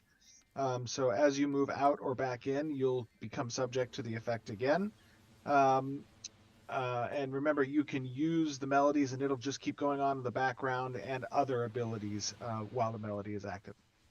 And then, do the instruments do anything, or are they purely cosmetic? They said it's cosmetic only. They said it. The instruments are, at this moment in time, cosmetic, but we have plans for instruments in the future. Please Can they, explain. like, take out their instrument so they are like holding it for? Okay. Yeah, we have a lot of plans for instruments to be incorporated in the future, including like custom song authoring for players to utilize, to have skills within, and then That's for good. you to be able to use those also in a roleplay fashion. There's That's a double, lot that's of good. ideas there. Okay. And then, can players use macros to help bards like weave melodies? I think macros have come up before in the past. Yeah, what do you think about many macros? classes, I want to know. or archetypes. Yeah, that's a good question. We need to be careful about macros. Because it's a way Right. to bot. Yeah, that's a good question. I would say, I don't remember how I answered this in the past. We'll touch base ki- with you more on yeah. macros in the future. Exactly. Good call. There's a good balance call. of it, right? Like, we want to make sure that people are not don't- botting, we- or we're not exactly. promoting that type of behavior, because we want people Makes to be sense. actively playing the game. Generally, I am opposed to macros, just to give my personal stance on it. I don't think that we should be building classes around the idea that people need to use macros in order to effectively leverage their skill with a particular class. So in that regard, and given the likelihood of macros really to lead down a path that's not desired from a gameplay perspective, my disposition is no to macros, and that's likely going to be the stance that we will use for gameplay in general. So, I would say no, we are not going to be friendly to macro usage. Macros should not be required to play our classes, right? This is a skill ceiling issue that we want players to be able to play the class themselves, right? Without needing to have a macro in order to play. I agree about Ashes of Creation. From what I've seen all these years and following the game since 2015, everything seems to be directed at like using one or two skills at a single time. It's not like playing MapleStory where you have to use like before you go into a boss, like before you actually play a boss, you have to use your like 15 different buffs and 15 different thresholds you have to hit before you can actually use your like best skills and do the most damage optimally, like the most optimized way. It doesn't seem to be the same thing for Ashes, which is why I don't really care for MapleStory. I think we shouldn't get like macros. And then the next thing here is in regards to the humiliate status effect. They saw it on the stream and they're wondering what it does. And I don't know if you want to touch base on that. He said they did less damage. What, did people not read? Have as an alpha 2 feature in the future, so it's like fear, humiliate. Which one was this again? This is humiliate as a SAS condition. Yeah. You said they did 30% less Did we damage. show what humiliate Yeah, you did? I did. thought we might have hovered 30% over less that. damage to enemies that are not the Let one who me casted the ping, spell. Bucky, and I'll have him People just let me don't know what read. humiliate does. I know I because think they're it's constantly reduction against they're constantly anyone tuning other that. than the humiliator. Oh, that's right. It was 30. I think it was 30% reduction against targets that are not the source of the humiliate. Thank you. I can read English, even though it's my main language. And we could be here all day if we answer all the questions. So we're going to kind of move on from here, from this point. But we do want you to know that we have a Bard archetype preview feedback thread. We've pinned it a couple times. It might be pinned right now, actually. Again, I for had you, this if you're here watching us hunting live on eagles Twitch, we mini really game. appreciate you guys coming and watching us live on Twitch. Yeah, toss your feedback over there if you have thoughts. I'm sure I saw lots of thoughts in the chat, so if you have them, be sure to send them our way. We love compiling those and sending them to the development team. They look through everything. A lot of the times we're on the same page as you guys and the things that we are wanting to improve and change. So it's a good touch point for us to ensure that we're on the same page as what the community is looking for as well. Indeed. With that, we will switch over to our studio update to talk a little bit about what's been going on the studio front. You want to kick us off on that front, Stephen? Yeah, absolutely. A few things. I mean, one, obviously, as we move towards Alpha 2, things are getting very hectic here, but hectic in a good way because, we are getting some wins, significant wins, especially as I talked a little bit about at the beginning of the stream with regards to last week and the live player testing that we did for our Alpha 1 testers. That was a very big win for the studio. In addition, we are continuing to hire. We still have jobs that are posted and open. I know that there has been some announcements recently. I think it was at, was it Bungie? Yeah, they announced today that they just had layoffs. Yeah, and obviously it continues to be pretty hectic and They're not turmoil. the only company though. Right, I was going to say pretty hectic and turmoil industry right now. Intrepid intends to be a bastion of light in these dark times. So you guys in the community have done an awesome job in helping to spread the word for the company and the project. Continue to do so because people are in need of this help, and we have a awesome place and an awesome project for them to come and participate and join us. We've hired a lot of people. For those of you who are waiting on responses from us, we have a wonderful recruiter, but he's doing as fast as he can. He's going through everything. And of course, all of us who are hiring managers, we're powering through reviewing the resumes and stuff like that. So we're trying to get through them as quickly as we can. Good on them, I guess. And then, of course, there's, I'm not a dev, so obviously. Interview quite a few people before we make our final decision. I have no say. Forward. And for those of you who have seen scams, there's been quite a few of those that have gone around as well. I just want to touch base on that. Yes. We've pinned a post about that already on our LinkedIn as well. We continue to remind people, but you will never ever get an offer from us unless you have had an interview with Stephen. Stephen is your final boss mob to get in through the gate to Intrepid Studios. So if you do not have an interview with him, you are not going to get a cover letter from us or an offer from us. And it'll be very clear. Careful. Be very careful out there, guys. I mean, anybody who's watching this, who talks to anybody, there are some unfortunately sketchy. The reality is dark and full of terror, and there's a lot of people out there who try to take advantage of interviews with people. I know it's crazy. We've had people interview with some random person who's like not at our company and get like scammed that way. Send them fake offer letters to try to collect their personal information. You guys need to be super cautious about that. Like Margaret said, no one will ever get an offer letter unless they have directly spoken with me live. So be very, very careful about that and make sure to communicate that message. Yeah, I just wanted to touch base on that. But we are trucking towards Alpha 2.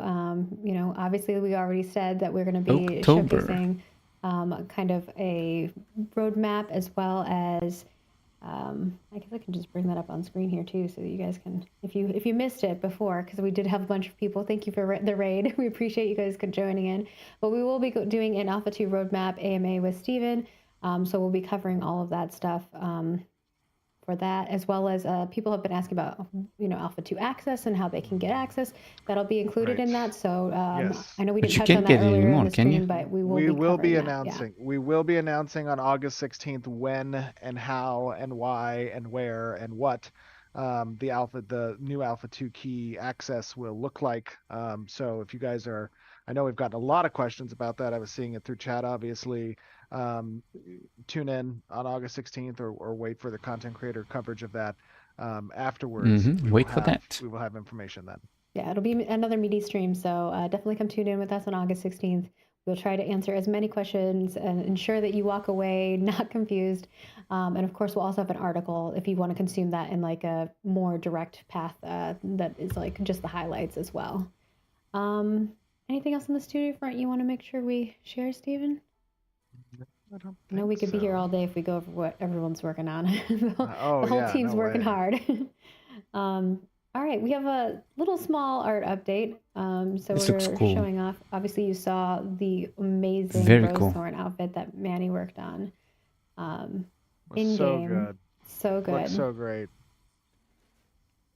True And I think that. there's a concept art here too, where you can kind of see like where he started with it and where it ended, which is, looks phenomenal. Look at that violin. The face masks just look. Oh, look at that violin. Looks so good. Okay, so that's where the concept started, but it looks pretty spot on. And the turntable. Yeah, and I mean, as you guys can see, right? We've always talked about this in the past. You guys see these armor sets coming online. These are all achievable in-game armor sets. Compared to cosmetics that we have sold in the past, this is the level of parity that exists between what's achievable in game and what's purchasable. Yeah, there will be plenty of cool things that you can get. I know that was You will- definitely a concern. Was they're like, oh, the cosmetics look so good. We'll I'm like, see. no, the We game will stuff's see. gonna look pretty cool too. Just because we have cosmetics that are for sale or will have cosmetics that are for sale does not mean that you will look like a cardboard box if you do not buy one. And reminder that the way that our cosmetics work is you still have to have the base armor that has a cosmetic slot that you put it on. So you still have to Yes. earn the armor in game in order to use the cosmetic. So Yes. we are very much trying to not have the pay to win available, but keep us to it, you guys. We're trying our best. And then we also have some images of inns. So this is a Kalar inn that they're working on, and a Damn. lot of you guys have been asking about Looks player housing, great. especially as it pertains to Alpha 2, and there will be instance housing through inns. So they're starting to. Inns are looking good. And Yeah. remember, these Mhm. inns, they, as Margaret said, these are essentially introductory instanced housing, right? This is the cheapest, lowest level of housing that you can acquire. Grants you some benefits with regards to like furnitures that you can place and utilize that give mechanical bonuses, as well as some storage, the citizenship side of it, obviously.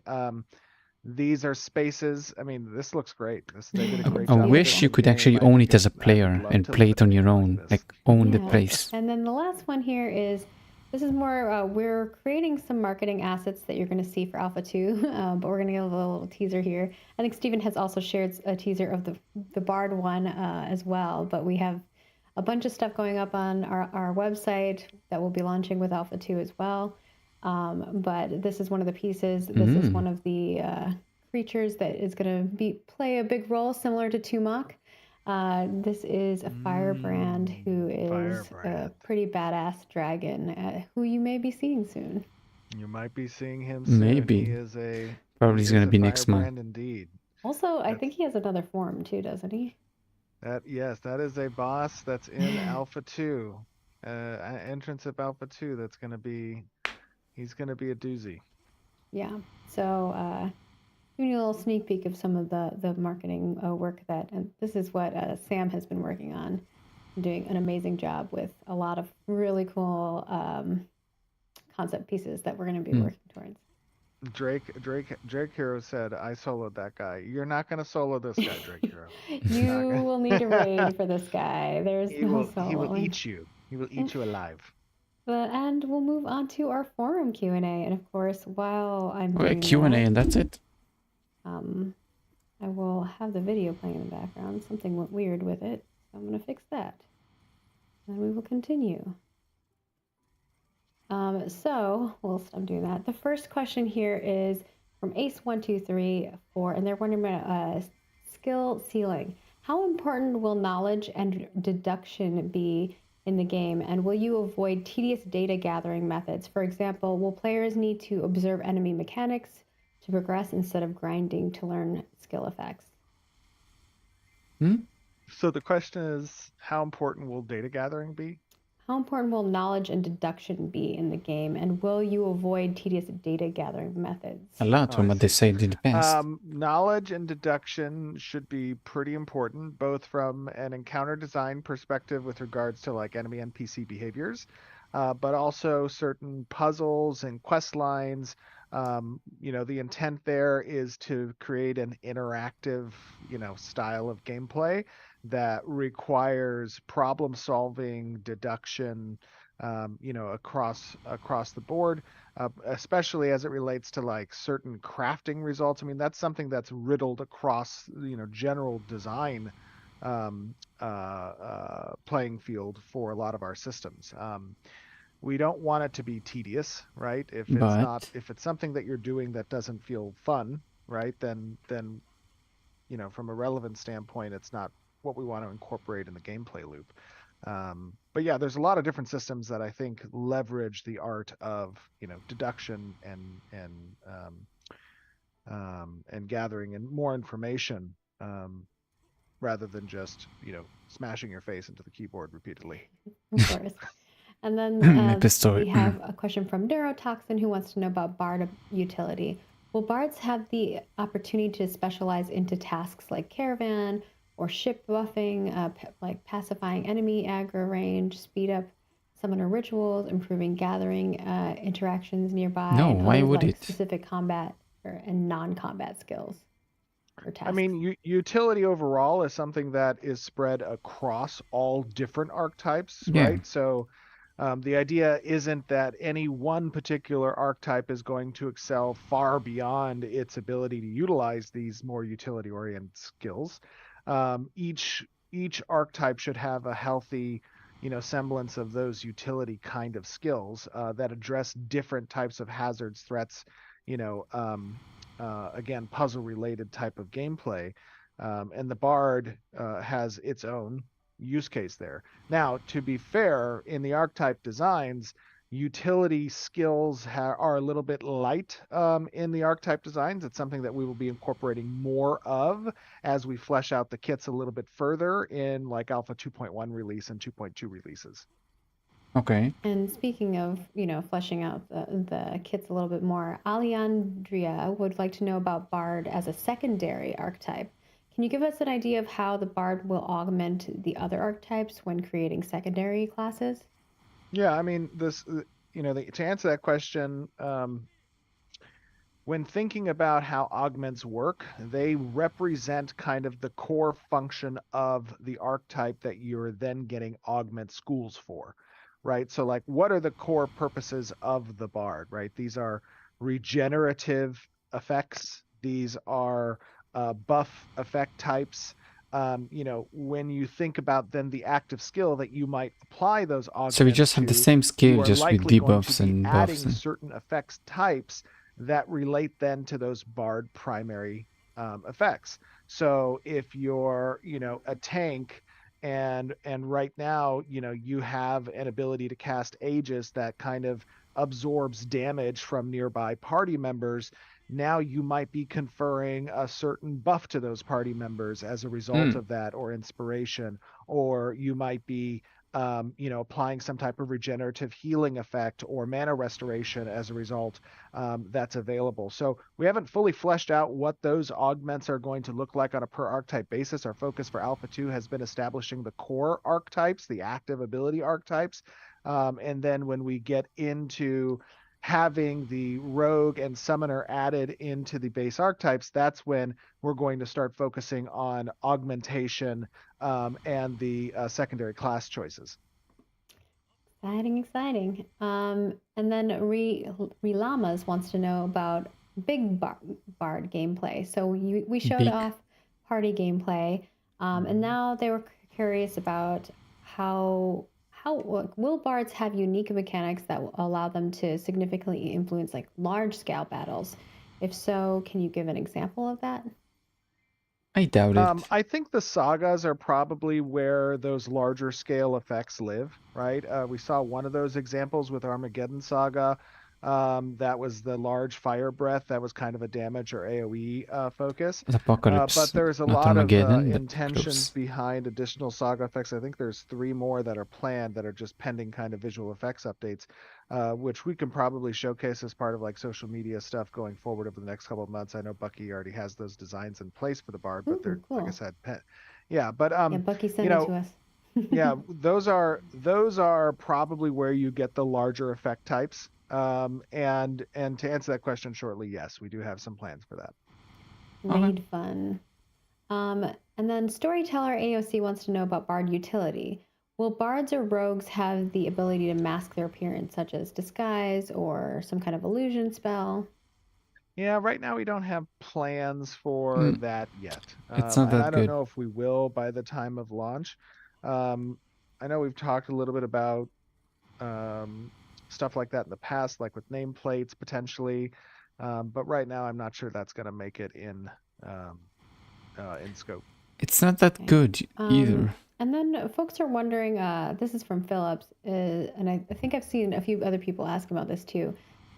Will bards have like long-lasting or even customizable Forgot to use my thing. or buffs applicable to other players by performing, let's say, like they want to perform in a tavern and give buffs to folks that way, or outside of combat, something that like they can kind of get paid to like give buffs and be able to kind of leave people with long-term buffs, or is it going to be more like you want to have them actively with you? For Alpha 2, we don't have plans for that. Right now, it's strictly linked to your party alignment. Makes sense. Overall, I know in the past we have talked about having those types of buffs available, but I'm not sure when that's going to get developed. Probably. But is it a thing? Post-level 25 development, which would be later in Alpha 2. But so there is still plans to do that, yes. Okay, so it is a thing, that's just not yet. Right, and then Vladis was wondering if you could touch base on what the 4 schools of augmentation for the Bard archetype are. Well, we know that 2 of them are regeneration and buffs. The other 2, as damage. I said, when we get into augmentation development, there's a number of different thoughts around augments for each of the archetypes that design has yet to kind of settle on. So I would wait for updates on that as we get into augmentation development. All right. And then Journey wants to know about Bard Siege Summon. Does the team have a Bard Siege Summon or something similar in mind when it comes to sieges? No, we don't have a siege summon intended for Bard. For Summoner, that's a different story. But for Bard, there's not a siege summon intended. And then I think this is however, just to be clear, by the way, like on that front, the sagas that we talked about, visually, the intent there is to have kind of a pop-up book story look to them. So even though it's not a summon per se, it is something that on the battlefield will be a pretty visible hallmark of massive Bard ability, right? Like when you see that pop-up book looking, for what you saw here with the dragon breathing the fire, the original of that, actually I could probably send that to you, Margaret, if you want to kind of show it. Let me do that real quick.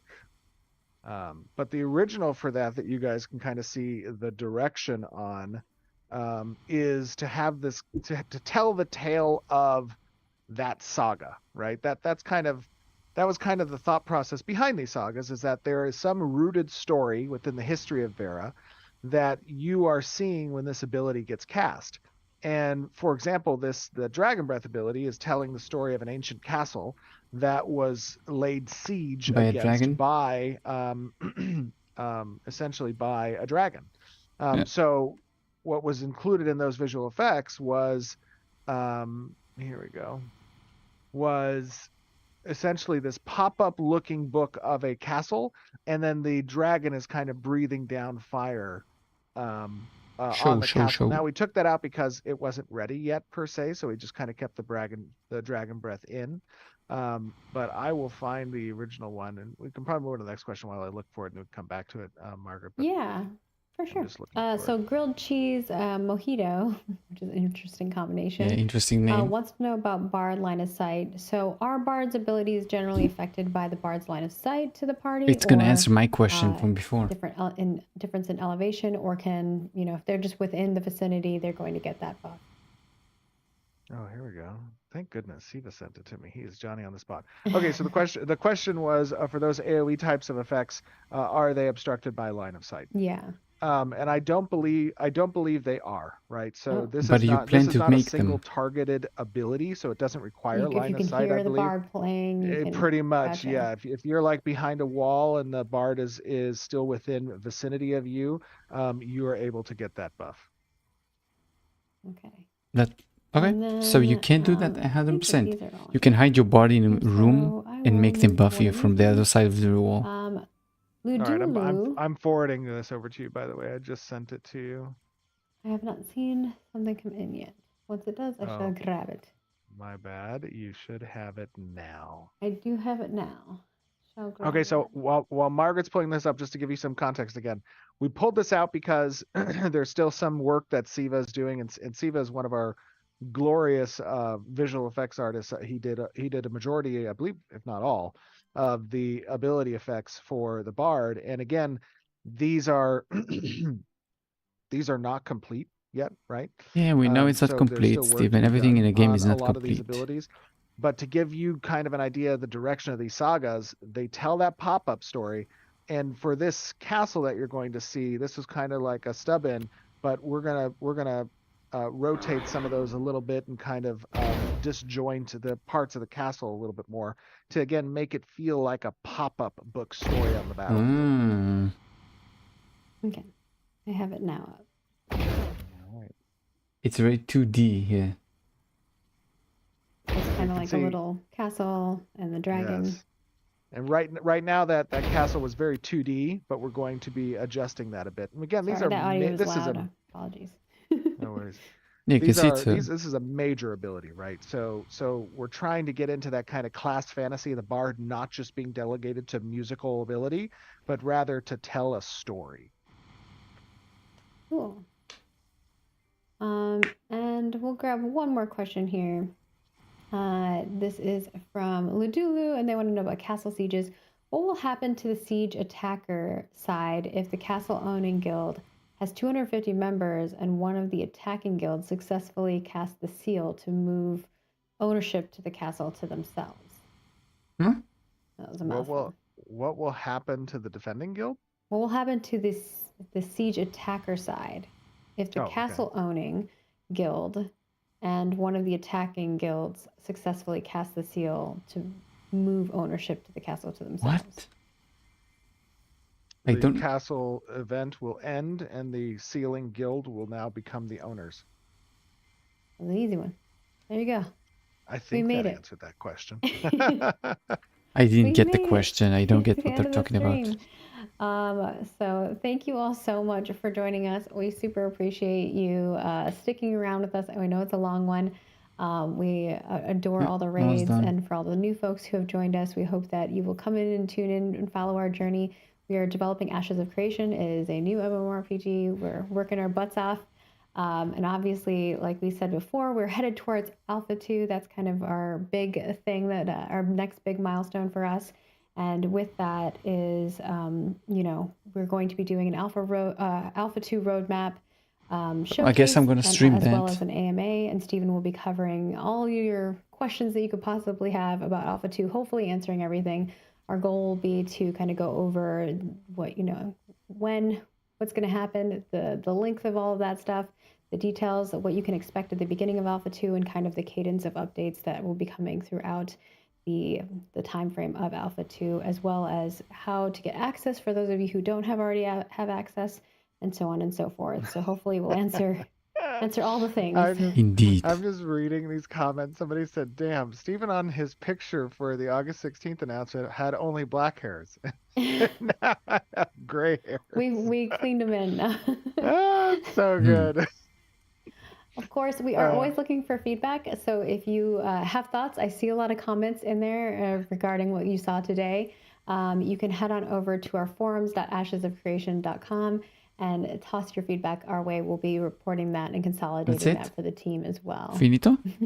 By the way, just real quick, we are going to be taking down the YouTube video was just shortly gonna get after to the that, yeah. stream. Oh, my bad. No, you're good. Go for And it. the reason for that is because we're gonna fix the audio there a little bit. We're gonna switch over to my point of view track, which I think was not exhibiting the same issues that Bucky's point of view track was. Okay. So we'll rehost that later in the day once that gets re-rendered out and is available. We'll be doing the same with the big dev update too. We'll put that video in there, so it's like all of it will have the new video. Audio, So, video, whatever. apologies if those of you who are audiophiles are like, what's going on with the audio in here? We'll get that resolved. And of course, we do want to say a huge thank you to Bucky, Tori, Doug, and Brian, and Trad for joining us and helping showcase the Bard, as well, of course, you, Stephen, for your time. And for all of you, thank you for tuning in. Thank you for being here. We appreciate you. By the way, I do want to give one real quick shout out. keeps doing by the ways. Right? That's why I'm staying until the end. Sent in this really cool chest that you see back there. And I gotta say, just a quick shout out, the quality. I know I did this in my AMA last time, but Lore Forged, huge props to you. We on the team watch your videos. We love your videos. They might not be spot on, obviously, to the lore, but of course you're looking at it through a keyhole right now, given the game isn't released yet. But you guys do a phenomenal job. We love watching your videos, and thank you very much for that chest. It's super cool. Yeah, very cool. Pulling them out. We really appreciate it. I think we spotlighted the thing that you burned down there, like the little board, Yes. on one of our Fan Fridays as well. So you probably saw that at the beginning. We will be uploading the full video as well, or we'll be uploading the 4K video with the new version of that, as well as the full development update video probably tomorrow. Bear with us. We'll kind of play it by ear depending on when YouTube uploads things for us. But of course, they will be available for you. And reminder that if you comment on our full development update video, and you are a public subscriber, so you have to make sure that your subscription is Yeah, I public, don't care about the comments. your comment could be spotlighted in our next update. Remember to follow us in all the places. We're Ashes of Creation. That's Super it. easy to find us. We post all. Thank you, lady. Thank you very much. So, it was a good one. Interesting one. Obviously, the Bard seems very interesting. Slight delay by like a month or maybe a few weeks. Who knows the exact date? I'm guessing on the 16th they're gonna give the specific day. Or maybe even not then, maybe closer to September. I'm completely fine with it. Again, I played... I didn't play. I've been following since 2015. I can wait 2 more months. That's completely fine. Can definitely play 2 more months. So, obviously it's going to be the end of my stream. I'm going to finish doing this. How much... Let me check. What percent was I when we started the stream? Let me check. What percent was I when we started? Oh, you can't even see on the stream. Damn. I think I was about 60%, something like that. Damn. Oh well. Oh well. Too bad, I guess. As they said as well, thank you for coming in. Hope you enjoy. I'm going to do some dailies. It was the weekly reset too, so I need to do some bossing. And you can definitely expect to see my weekly bossing, my weekly showcase, because I gained some decent damage this week. So that's it. If you enjoyed this one, if you did, thank you. If you didn't, you wasted 3 hours. Not as much. It's kind of a shorter stream. Obviously because I started very much like later.